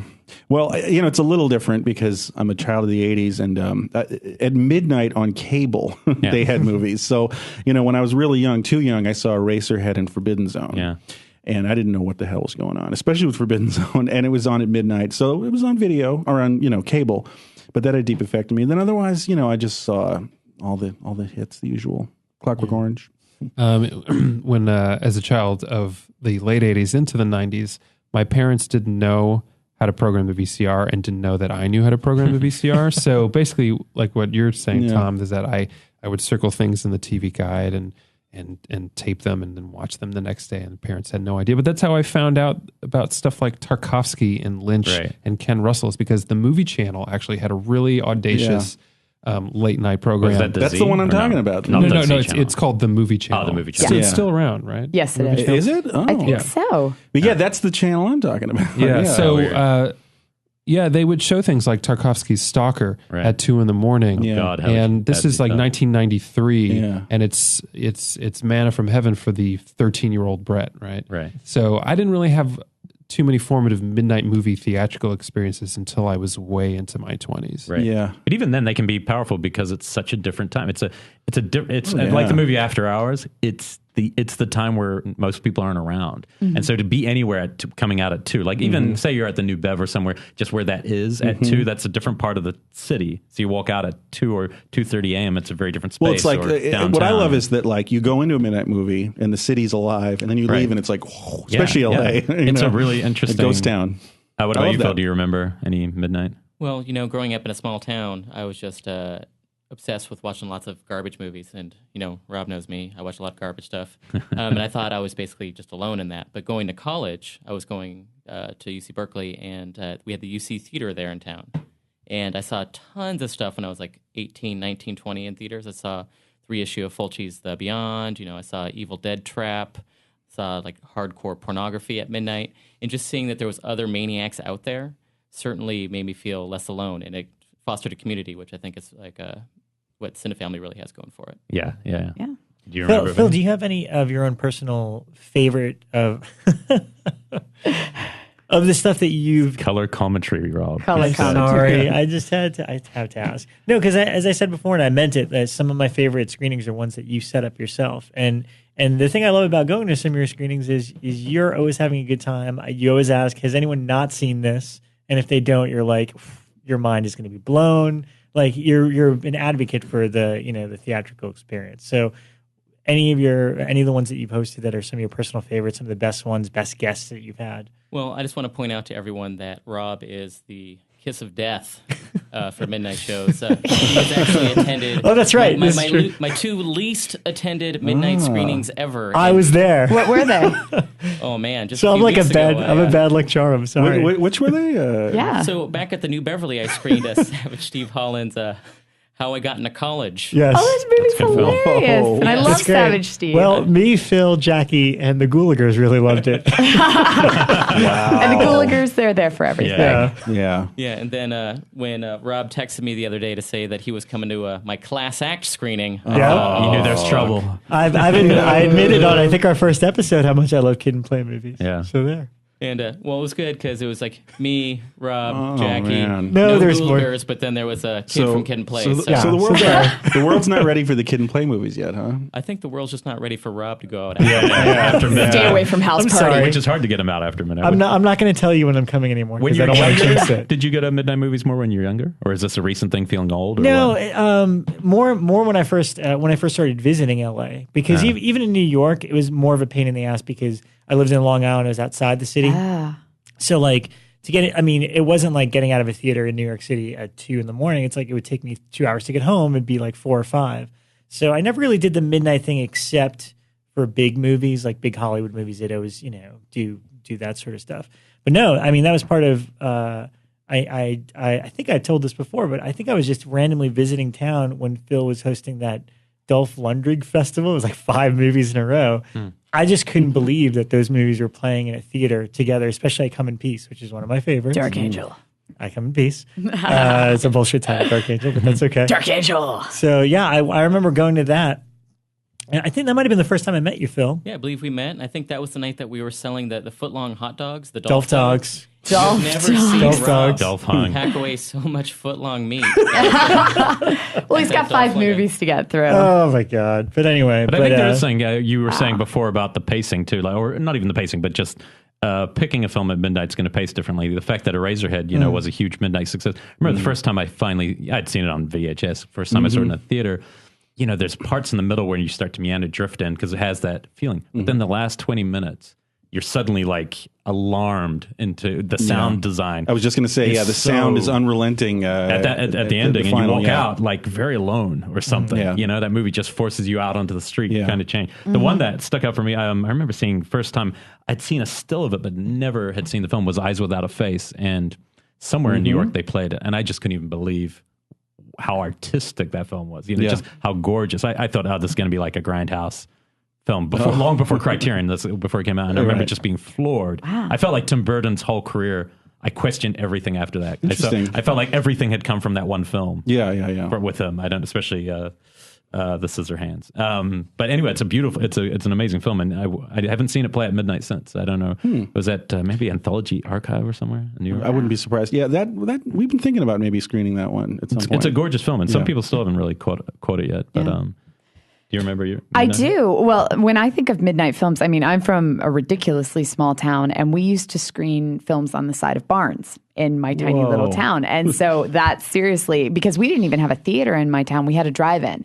And so the drive-in did midnight films. So I think about the midnight films at the drive-in and then screening things on the side of barns. Right. But by the time I got to high school, my parents didn't really have a curfew, and they trusted me to go wherever. So we used to drive into D.C., and God, I don't even know if this club is still around, but there used to be this club in DC called the Insect Club. And occasionally on like Tuesday nights, they would do midnight movies. And I saw like Nick Zed's Geek Maggot Bingo. Awesome. I saw Contagion there. Hold on, I wrote them down just so I can remember. Yeah. Oh, and we used to go into Baltimore too, because we were close enough to that. So we did the midnight screenings of like Polyester and things like that. So yeah, that's just kind of, I was always into, the really, really weird ones. So like Liquid Sky was one of my midnight films in high school that I just loved.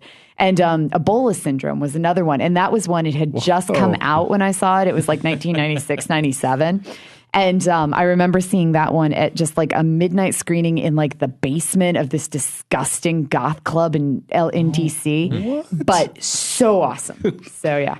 Wow. Oh my God. I'm reminded of the craziest midnight movie thing that ever happened to me. Yeah. This was back in the days of the secret screening series that I was talking about.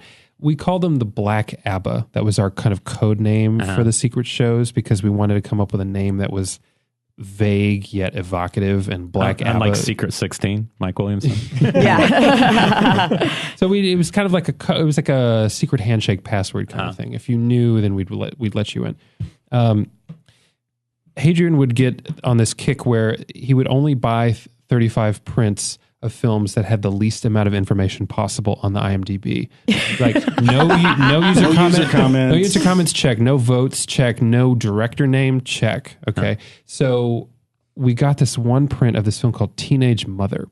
I think you're going to know, what I'm talking about. Yeah. So it comes from this wave of films in the 50s and 60s before the liberation of pornography on the theatrical screen. Before was this the ones where they had to like phrase as educational? Elijah Drenner. Yeah. Okay, so the history for our fans or our listeners is that during the 1950s, there were rules in place that said because of the Hays Codes that you could show pornography, but it had to be posited as an educational background. And so this is where you see a lot of the nudie cuties coming out, because they were positing them as documentaries on nudist colonies, and then or VD, or childbirth, women's. They called them, what were they? Hygiene films and things like that. Yeah.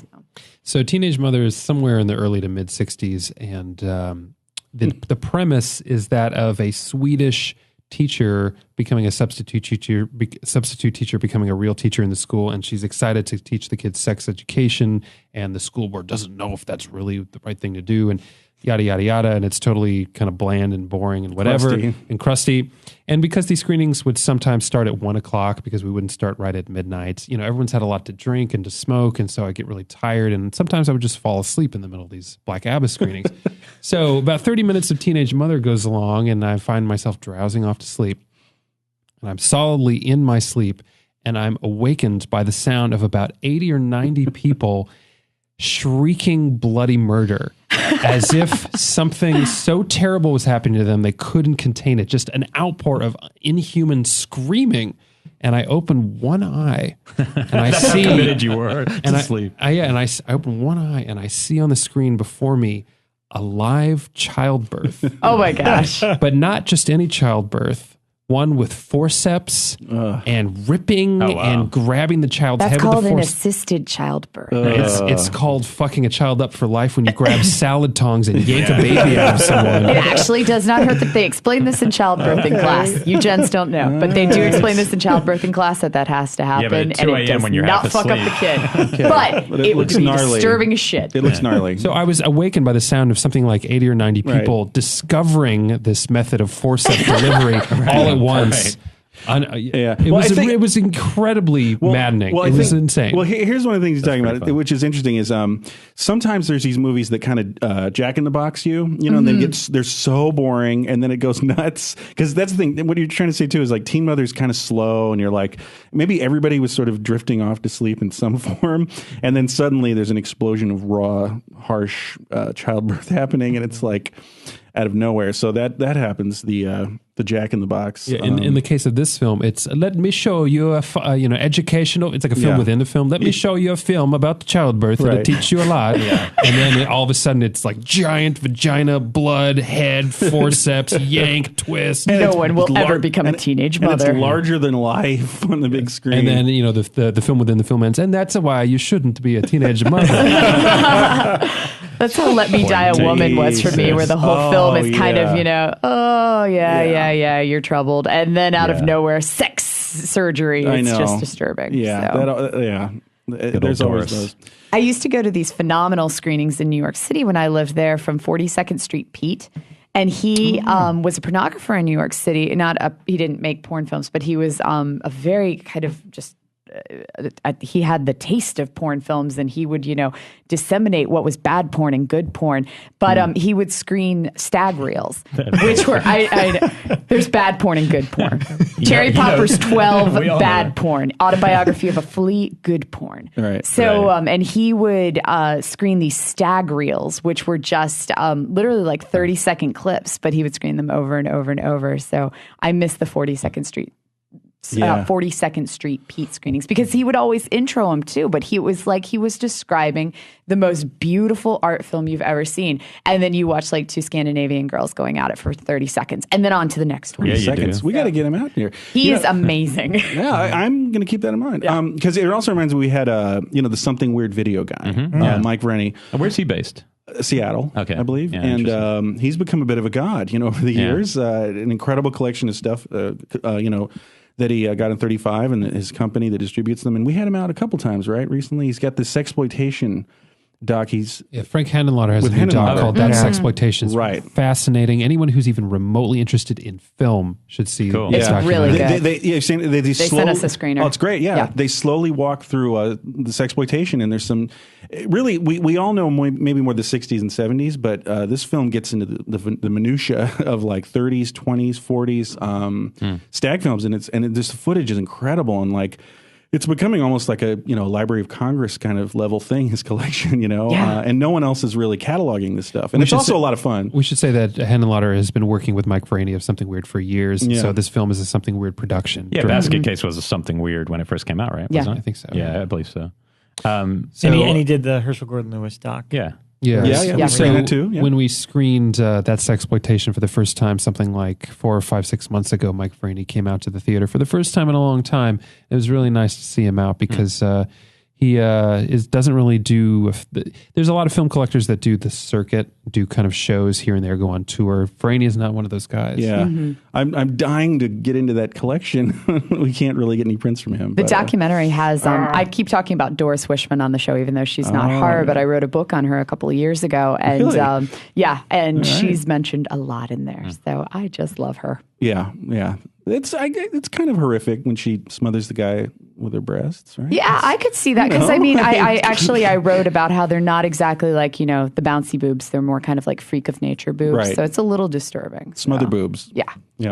All right. I just remembered. I sort of lied before. There were midnight screenings I used to do in New York, but the deal was this, and this is a total mistake, and why I never did them. If you thought I had trouble staying up for midnight screenings here.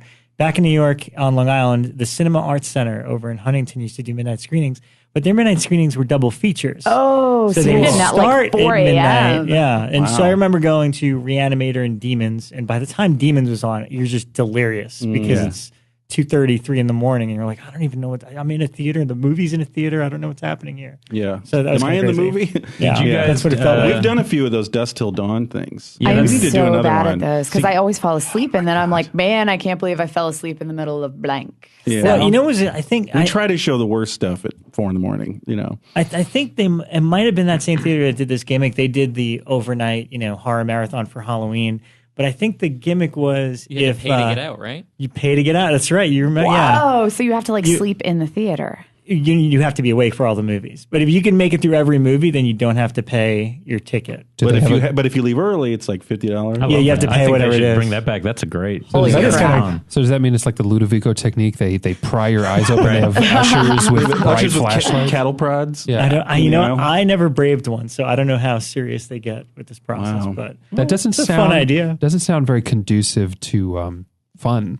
Yeah. I was going to ask you guys in terms of midnight stuff and all night stuff.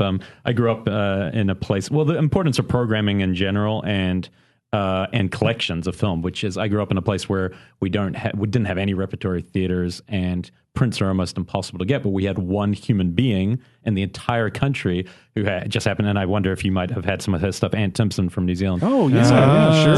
So I grew up with ants, and so I wouldn't be here. And Ant knows that I'd say it all the time, but I wouldn't even be doing anything that I'm doing if not for his early film festival, because we would do like 24-hour movie marathon every single year. And the thing that's most burned into my mind of any film I've ever seen is the musical sequence of a film called Psyched by the 4D Witch. And he got up and prefaced this film, and he said, "This is the worst film ever made." I'm writing and this he said, down. "This film was discovered," and it's probably total bullshit. And I'll have to ask Ant. The legend was that it was discovered on the ranch of where the Manson family had hid out, and that it was in a trash can.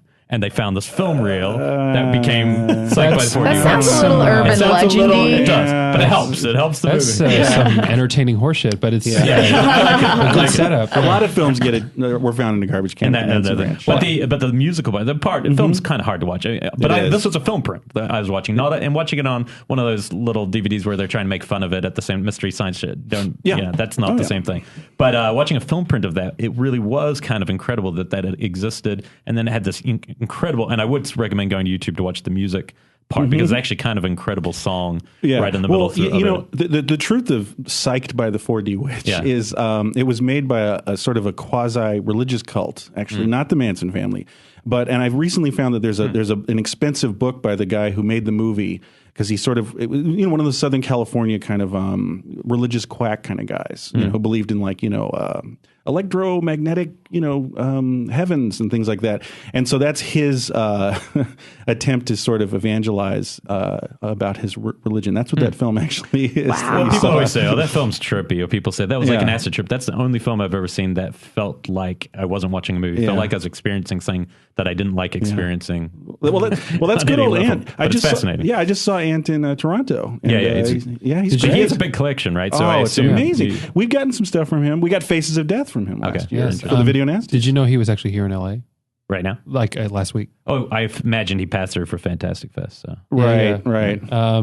You were very lucky, Elric, because he is one of the all-time hardcore celluloid warriors. Yeah, I think, really cool. Honestly, I never not thanked him. I mean, basically, my other favorite film I've ever seen was about the stuntman Ken Carter. I have it on VHS, and I'm going to show it at some point at Jump Cut. But it's called The Devil at Your Heels. Oh, yeah, the Canadian film. And it's the best documentary I've ever seen. Totally. And he showed a print of that. So he's a print of that. And I got him a signed photo of Ken Carter, the stuntman, in it, and gave it to him one day. Like years later, I was just like, "This is how I'm thanking you." That's cool. For everything you've given give me. Back to Ant. That movie's awesome. Yeah, it's phenomenal. It's funny. So that's what I was saying. It's like I'd love to show that, but how would you frame it? And we actually one of our more perverse ideas is celebrating Canuck filmmaking. That's Canucksploitation. Oh, that's phenomenal. That's somewhere in the next year or two, we will do Canucksploitation. Yeah, that's on our list. It is a hardcore interest of mine, and it borders on the absurd and obscene with obsessive, but we will do, and not just Canadian genre films, because for people who don't know, you ever seen that movie, The Producers? Mm-hmm. Yes, the Mel Brooks movie. Mm-hmm. You know that scheme they pull where they make money by losing money? The Little Old Lady Land? Yeah, exactly. Yeah. So that was the Canadian film industry for almost a decade. That entire premise of if you're a Canadian dentist and you have $2 million you want to funnel into a tax shelter, you can invest in a Canadian movie. And it doesn't matter if it does well, if it does poorly, if it gets released, or if it gets finished. Doesn't matter. As long as you are putting money into a Canadian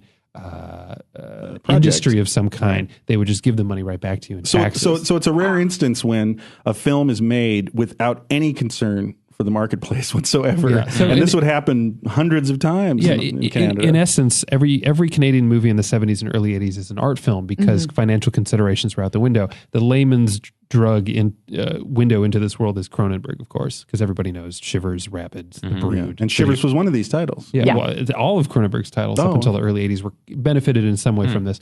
But there are hundreds and hundreds of feature films produced in Canada at the time that are all equally as twisted and weird and banal and highly unusual.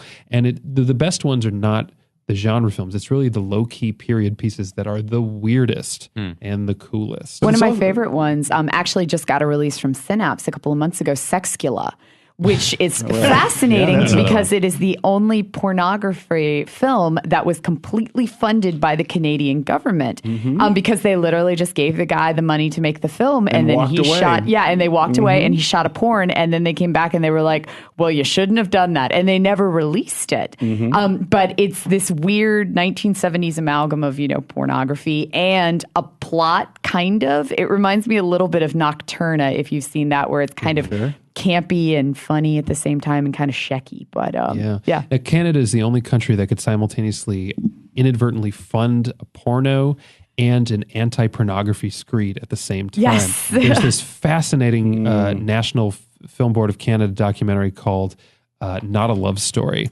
which is this caustically feminist screed against pornography that ends up showing clips of pornography in the film to justify its anti-pornography stance, and it was shown in 42nd Street theaters as a porno. That's great. It also has it has the controversy about blood-sucking freaks. There's a Joel Reed interview, and comic artist for Hustler magazine, Chester the Molester guy. That's a great doc. Yeah, you should look out for that one. Yeah, so it's probably on YouTube. I just highly recommend everyone go to the IMDb, type in Canada as a keyword or the country, and just write down every film between 1975 and 1982 and just watch all of them. Well, Ilsa falls into that too, doesn't it? That's right. Also, tax shelters around the world. I mean, that's obviously exploitation. Australia, New Zealand, they were just these places you could just totally exploit and just go down there and keep all your money. I just queued up a really fascinating documentary I can't wait to watch called Machete Women, which is on Machete Maidens. Machete Maidens. Thank you. I didn't like it? Not compared to his other work. I thought it was just Talking Heads. I mean, it's not a bad. It's interesting because the period's fascinating. It's the not quite Hollywood. Which to me it wasn't nowhere near as fun as that. But it's still pretty good though. It's a solid documentary. Okay, I was going to watch it tonight. He made Patrick. You're a fan. You love Patrick. I just got the press release on the new Patrick today.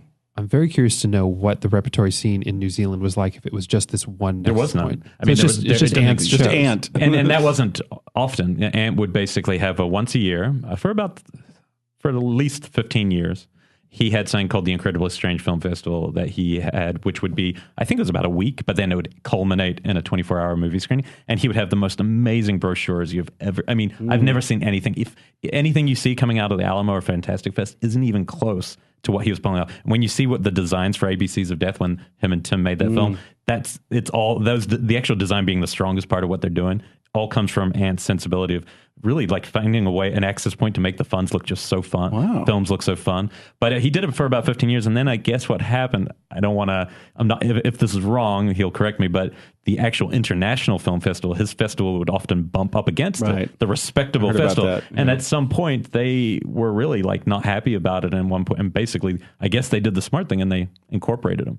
Right. Yeah. They took him and let him select his own kind of wing of what they did. And it was never quite the same for me. I mean, he still picked great cinema. Yeah. And I'm sure for him it maybe upped his budget. I'm not sure. But there was something incredible about, all my favorite, he was saying all his favorite movie experiences come from, all mine come from that period. What would he do? You said he had one would be a 24-hour. He would usually culminate. So he would do maybe a week-long film festival at a theater where he'd have like a couple films play a night. You'd buy a pass called the Incredible Strange Film Festival, and then it would end in a 24-hour movie marathon. He's still doing the 24-hour. I don't think he's missed a year in like 20 years. Was that related to the Incredibly Strange book creatures series, the Reese/Search ones? I imagine the name. No, it wasn't. He probably just took it. I thought the name came from that or the Incredible Strange Creatures. Okay. The original Ray Dennis Steckler film. Yeah, I imagine. But and I didn't know him very well growing up until the last few years. We actually met at the first Button-Elmathon, randomly both of us somehow ended up at that first one all those years ago, and two New Zealanders just we hadn't met, and I was that's cool. But the importance, like, for me, I love, like he was talking about, Tarkovsky's Stalker. I have all these influences, and yet if I really was honest, the most influential cinema has been a programmer, and not even a programmer, just a guy who had a bunch of prints. Right. So that's an unusual, and so what I'm worried about, I guess, is that that's going to go away, and that it's already gone away in middle parts of the country or countries that don't have access to a Cinefamily. Not even just middle. I mean, I'd say there's maybe 5 cities in the country that still do heavy amounts of 35 millimeter programming. Oh, yeah.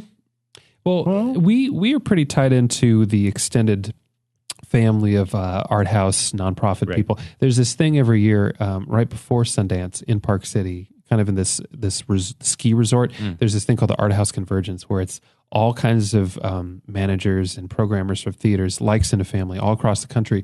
They all get together. It's a convention. Everyone's getting together, hanging out, doing panels, keynotes, that kind of thing. And it's getting better. But at the same time, it really is still a struggle for 35. A lot of the theaters, I would say 80 to 90% have converted totally over to DCP. Mm-hmm. But 35 does still exist in these strange pockets. There's a micro cinema in Minneapolis called the Trilon. I think it has 30 seats. It still does 35. So I wouldn't give up the ghost just yet. But, and DCP doesn't need to mean the end either, right? It just means that the programming. I think what you're saying, as much as anything, not just strictly 35, but really curated cinemas. Yeah, exactly. That's it, exactly. And stuff that you can't just see or don't necessarily want to see. I think the thing that we've been noticing is in the landscape, they may exist, but sometimes they don't really have audiences, you know, and we had kind of a weird experience in Portland. There's this really big, beautiful theater, the Hollywood Theater. Yeah. And we guest curated there. Cinefamily came, and man, it was like not very well attended. And the problem is it's such a big place that, even 100 people seems small. And like if it's a 1,200 seater. So I think it's a challenge for them is to build the audience. And I think like other kinds of things that have been hit by the internet or just modern technology, I think they have to kind of do what we're doing at Cinefamily, which is sort of reevaluate. I know this all sounds lame, but like the marketing of it all and the branding of it all, and to make it like this is fun. There's something. This is an exciting world that can be something like what happened for you with Ant. And I think it does come down to the programming. Films are not just films. You can't just say this film's decent. Check out Wide of the Eye. It's at 8:00. Have fun. Bye. We're going to be upstairs in the office. You have to, I think, do things like what we're doing. Which is contextualize it and give it a scope, and look at something like Wide of the Eye from a different angle. And say let's talk about Arizona just as much. Because I think a lot of people, especially now at the internet, have very active minds and a lot of curiosity about all kinds of things. And I think if you look at how you're programming film in a more open-minded way than just we got to screen something, and you're supposed to show Fellini once in a while, and it's like there's so much more to film, Right, and I think people will respond to that if you can market it. What do you think? Well, it also doesn't hurt that Cinefamily has a social space that's attached to the theater. We have this really, really nice back patio, and if any venue wants to create the kind of community that Cinefamily is now known for, it's do all this kind of adventurous programming, but at the same time create a social space. Not just the lobby of the theater, not the aisles of the theater, but somehow, the parking lot. Or the parking lot. Just somehow create a social space that's a great environment for people to congregate in, to talk about what they just saw, to talk about just stuff. It's invaluable, We started with the social space at Jump Cut. we had the cafe, and then I wanted to show movies at the social space. I started because I wanted to show movies. You got it backwards. That's cool. But it's not the same kind of... I don't ever see us even in competition with things like Cinefamily and New Bev. We're kind of like, we get to do a little thing for just 20 people. Where is this? Well, 20, 30 people. Here? It's just down the street. It's on Ventura. Oh, wow. Okay. And we've done some pretty amazing... Yeah, we got a Creep Show, and Fangoria sponsoring Creep Show doing a Creep Show 16 millimeter. Oh, cool. October, and then we're having like a 12 hours of cartoons and everything from like 12 noon till midnight around Halloween. I don't know which day, right around there, of like a lot of Mike's collection. Just, some stuff's cartoons, some stuff so kids could come for a while. And it's just free. I mean, ours is free, but it's not the same kind of thing. It only makes money from being a cafe, so you can support my habit. So you get a quesadilla. Getting something on the screen, yeah. So what was the turnkey moment in wanting to start that? I don't know. I think maybe creating your own community. I mean, the thing I miss most about doing it is actually not being able to attend other places so much. So I miss that. I don't know. I think it's the same as wanting to make a film. There's a desire to be creating and be part of and communicating film in some way. And I don't know, I had an idea before about, it'd be fun to have a cafe that was called Jump Cut and celebrate, because we show a lot of independent feature. That's the main thing. The 16 mil thing's kind of my fun thing for me, but the main thing we do is somebody's made an indie feature, they can't find a place to play it or distribution. And sometimes I pick those films, sometimes they come to us and we show those films, or short film nights. And that's not really being done so much, at most other places, because it doesn't necessarily bring in a crowd. For us, it's good because we can only fit like 35, 40 people. And it's not the main thrust of the business. Like Exactly. So, but I mean, I think it would be cool if I look at places like Cinefamily, Eddie Brand. If for people aren't in LA, there's a lot of these little pockets. I wish they collaborated more. I feel like there's a sense often of them all being kind of on their own, even though a lot of you've worked at Cinefamily, you've programmed for New Bev. I feel like if they all worked in conjunction, they would all benefit from it. I think there needs to be a golden ticket that you can just... Right. You just mentioned something that reminded me of this past weekend when I was on a ridiculously long car trip from New York to West Virginia this past weekend.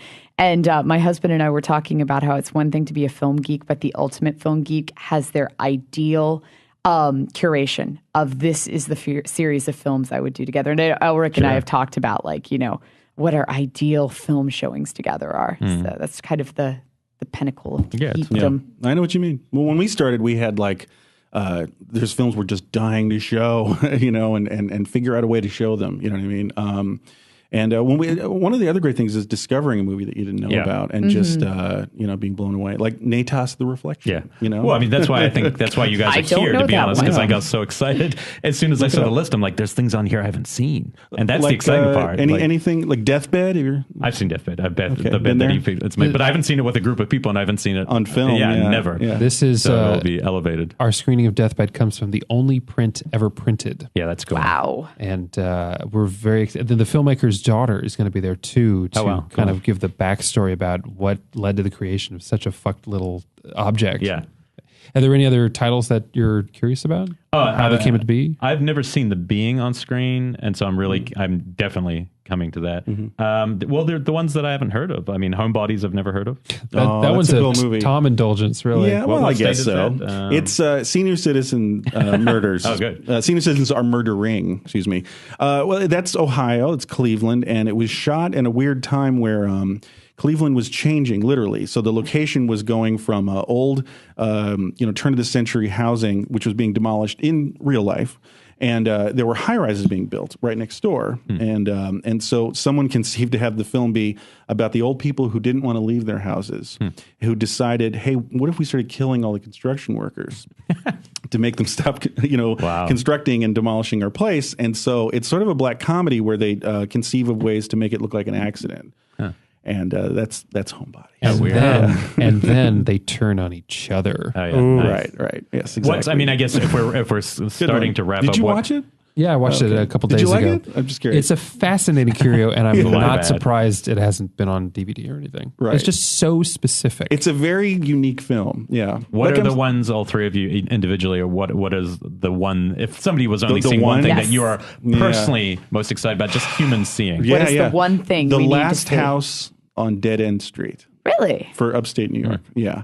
I ranted about that to you the other day, Brett. Oh, yeah. It's a very special film. It doesn't screen. It's a bit of a legend. Very briefly, in 1973, a guy was making a student film. So he used all the student film equipment and the campus in Syracuse, like a state college, Syracuse, New York. And he wanted to make the most violent, repulsive film ever because he was on a lot of amphetamines and listened to Black Sabbath, and he was like really against the world. He was like a proto sort of nihilist, I guess you could say.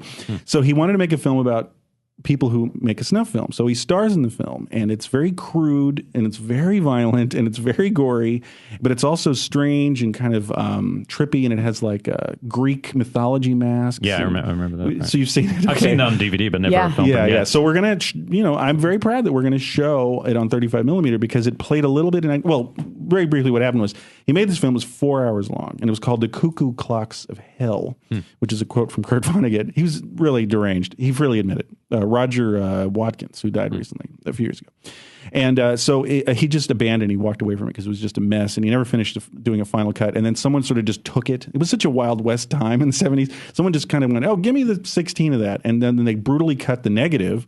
And they cut it down, and they called it Last House on Dead End Street because they wanted to, get on the hype of Last House on the Left. So it played in 1977. He didn't know. And he would walk around, and he lived in New York, and people would go, "Oh, you're the Last House on Dead End guy, man. You're fucking crazy," like, because he's the lead, Yeah. And he's like, "What are you talking about?" So anyway, the film hasn't played much since 1979, and there's a couple prints, and a friend of ours has one. And so that's the one I would say is get it while you can. That's not going to be playing around much. Would be, that's a big deal. That's not going to maybe come back.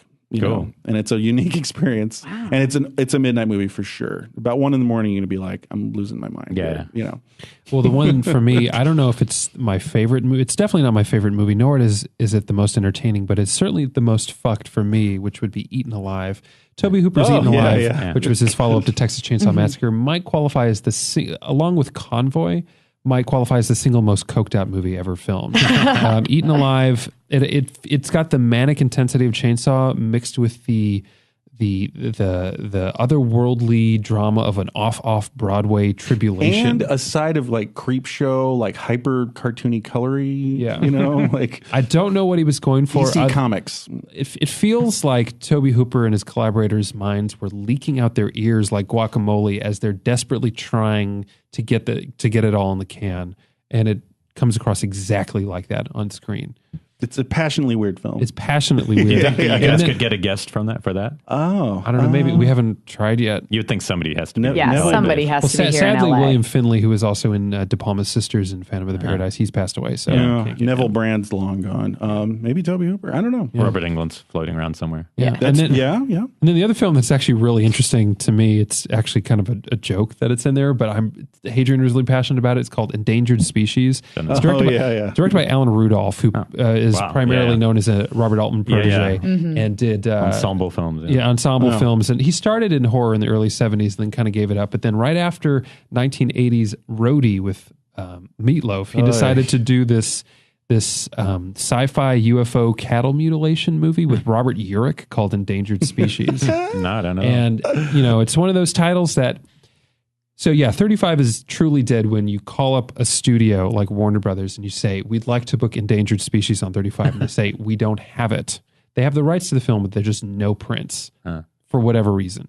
So we had to go the archival route, and UCLA Film and Television Archive has an archival 16 millimeter print. So that is what we're using for the show. Nice. Wow. So you guys will be changing a lot, your format for each film. That'll be a lot of work. There's some 16 in there for sure. Yeah. Yeah, speaking of 16, I'm really curious about the If Footman Tire, What Would Horses Do? I've got that queued up on my phone. I never heard of this tire thing. You really?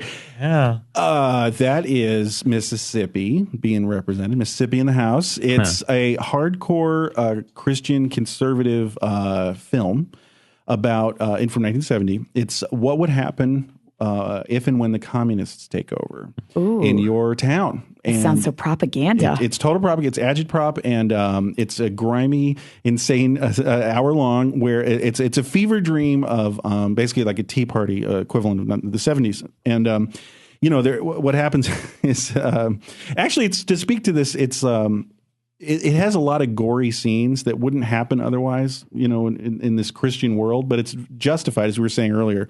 How do you justify pornography, because it's a sex hygiene film.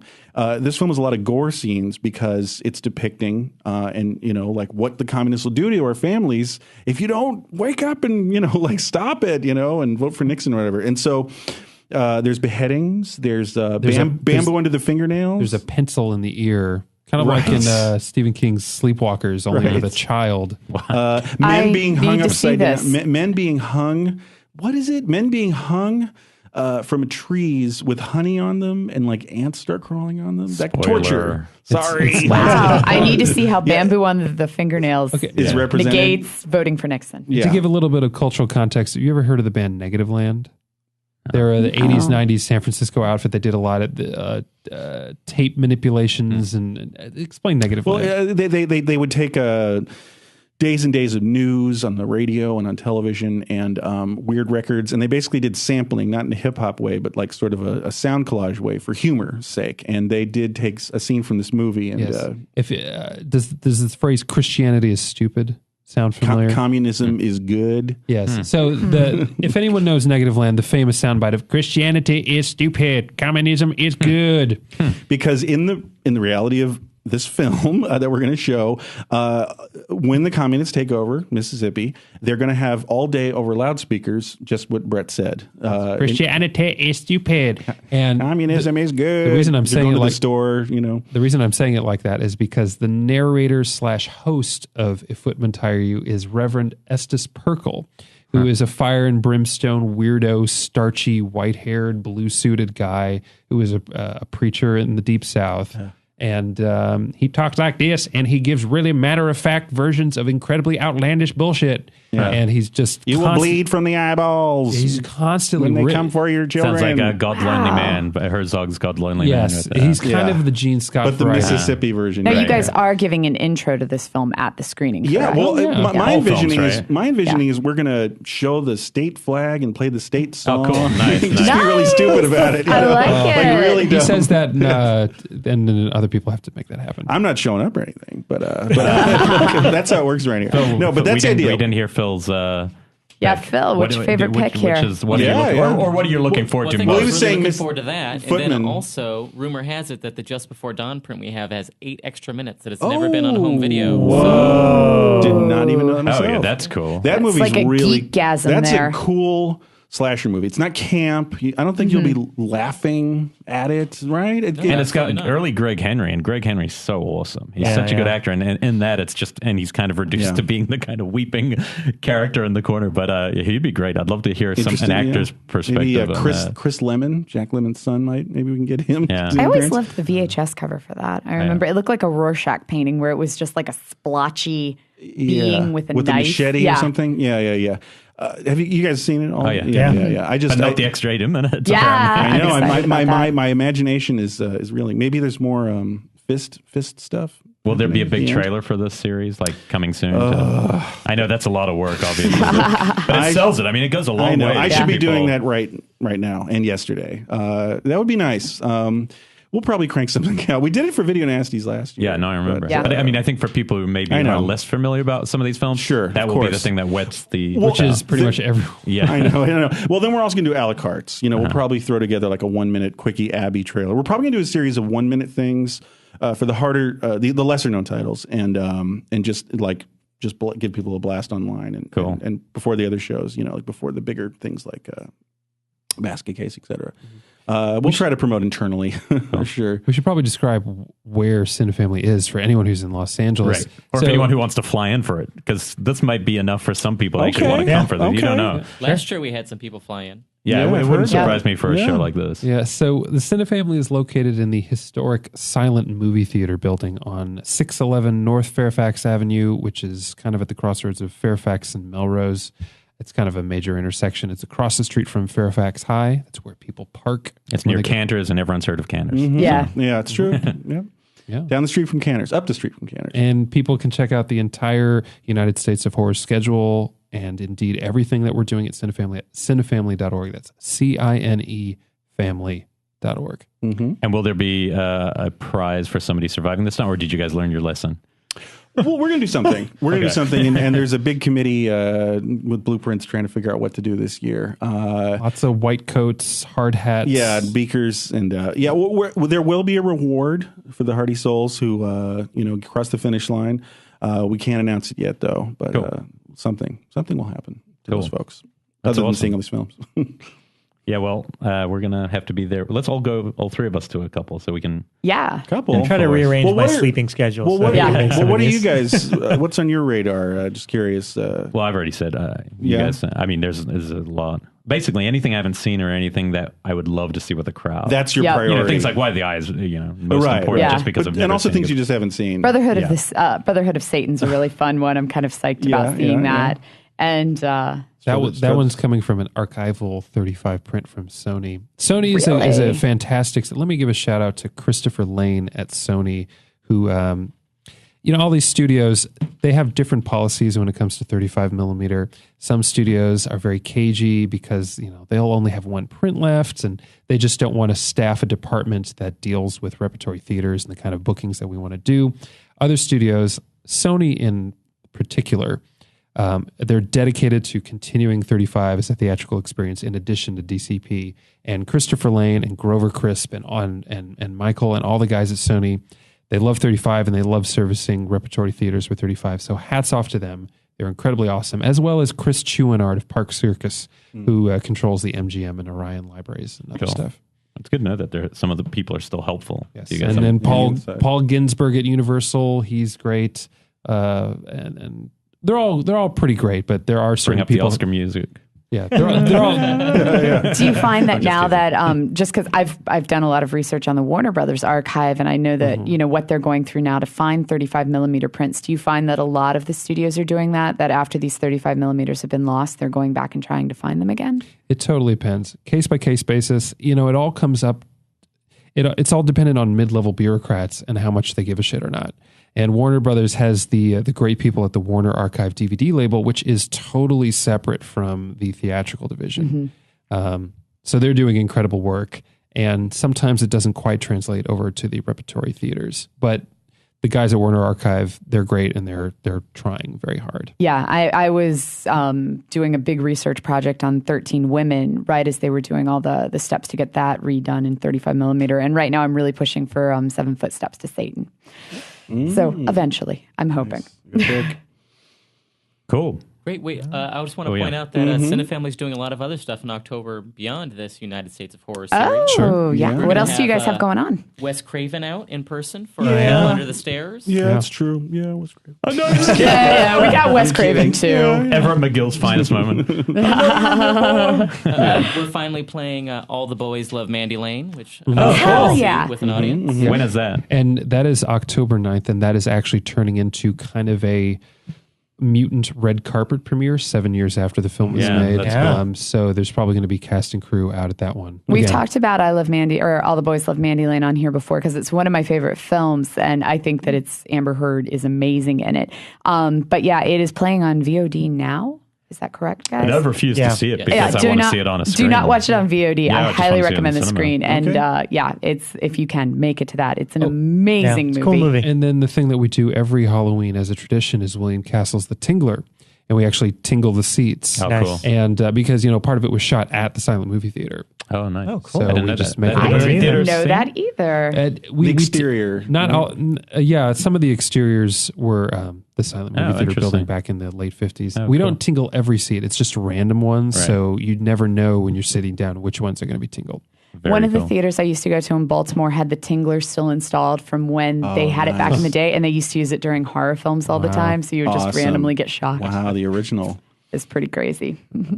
Well, we will have to have you back next year when you do something even more outlandish. I know. If we're still here. We're really setting ourselves up now. It's really cool. I mean, any episode where we get introduced by this many new titles, I think people are going to get a kick out cool. of this. Because usually we're the ones throwing out the obscure titles, and this is awesome. We're stumping the band. I have left with a list of films I need to check out, which is always good. All right. Well, that's what we're trying to do at Cinefamily, I guess. Is there going to be any kind of party Tuesday the 1st for the first screening or something to kind of launch it, or... Gosh, or is that asking too much now? I don't know. We haven't thought of anything too formal. We already kind of have a party going on for the non-horror programming that's going on earlier in the evenings, so we might be partied out. But just the mere fact that it's Equinox on 35 in a theater and it's kicking off this whole series is festive enough. Yeah, and you're ending with Jim Warnowski. We were talking backstage about it, but for people who are listening, Chopping Mall, which is one of the most fun movies, genre films, I think. It's just a blast, and shot where we're recording this right now in the Valley. Yeah. And Barbara Crampton's having a bit of a resurgence, which is nice. That's going to be playing with Jim in person. So who was responsible for pulling that one? Phil. Nice, Phil. Nicely done. Yeah, I've had Jim out quite a few times. Earlier this year, we even played his Deathstalker 2 on 35. Right. Oh, wow. Nice. He's quite a character that has no shame telling anybody what he thinks. Yeah. I like it. Nice. And I'm assuming he's coming out then, right? Yes. Okay. Well, then that's must-see TV there. Yeah. Do you guys have He's always Twitter Jim handles Andrews. that you want to shout out? Yes. The answer is yes. Phil is way more tuned into the social media aspect of Cinefamily Yeah. than Tom or I. You can tweet at me at Troniks, Troniks, or you can tweet at the theater at Cinefamily, Cinefamily. And this might be a secret question. Who's running, in the most part, who runs kind of the Cinefamily Twitter type stuff? Is it people who work there, or is it? It's one of our assistant members. staff members. Cool. He's an assistant programmer. His name is Brent, and he does the Facebook and Twitter. And then Phil also does our Tumblr. Okay, cool. Right on. Nice. Well, everyone knows how to reach us, and we Yeah. will post links to this on our Facebook page when the show drops, and we'd love to hear which of these is your favorite or the one you would most want to see. Yeah. That'd be cool. It's going to be exciting. I'm really excited about this I would program. really be interested to know what the folks out there who are just coming across this idea for the first time, what actually floats their boat, because Right. we all have our favorites, but this is really for the people for the most part. We wouldn't be doing 30 midnights and potentially losing a lot of money unless it was for something that people wanted to see. Right. Well, if you put shockwaves on, you won't lose money. Make anything you lose in the others, shockwaves will win back. Okay. Saltwater zombies really sell. That's Ken you can't Wiederhorn lose. is greenback. That's what he equals. No, thanks for coming on, guys. Yeah, thanks. Really Fantastic. appreciate it. Short Our notice. A lot of pleasure. fun. Thank you. Our pleasure. And we'll see you next month. Next October week. 1st. Next next week, month. darling. All right. Next, month. well, it I'll is I'll see next you month October too. 2nd for sure. 3rd for sure. Yeah. Okay. And we have some cool people coming on then, don't we? Yeah, I think we could say next week's going to be an all Scream Factory episode. Okay.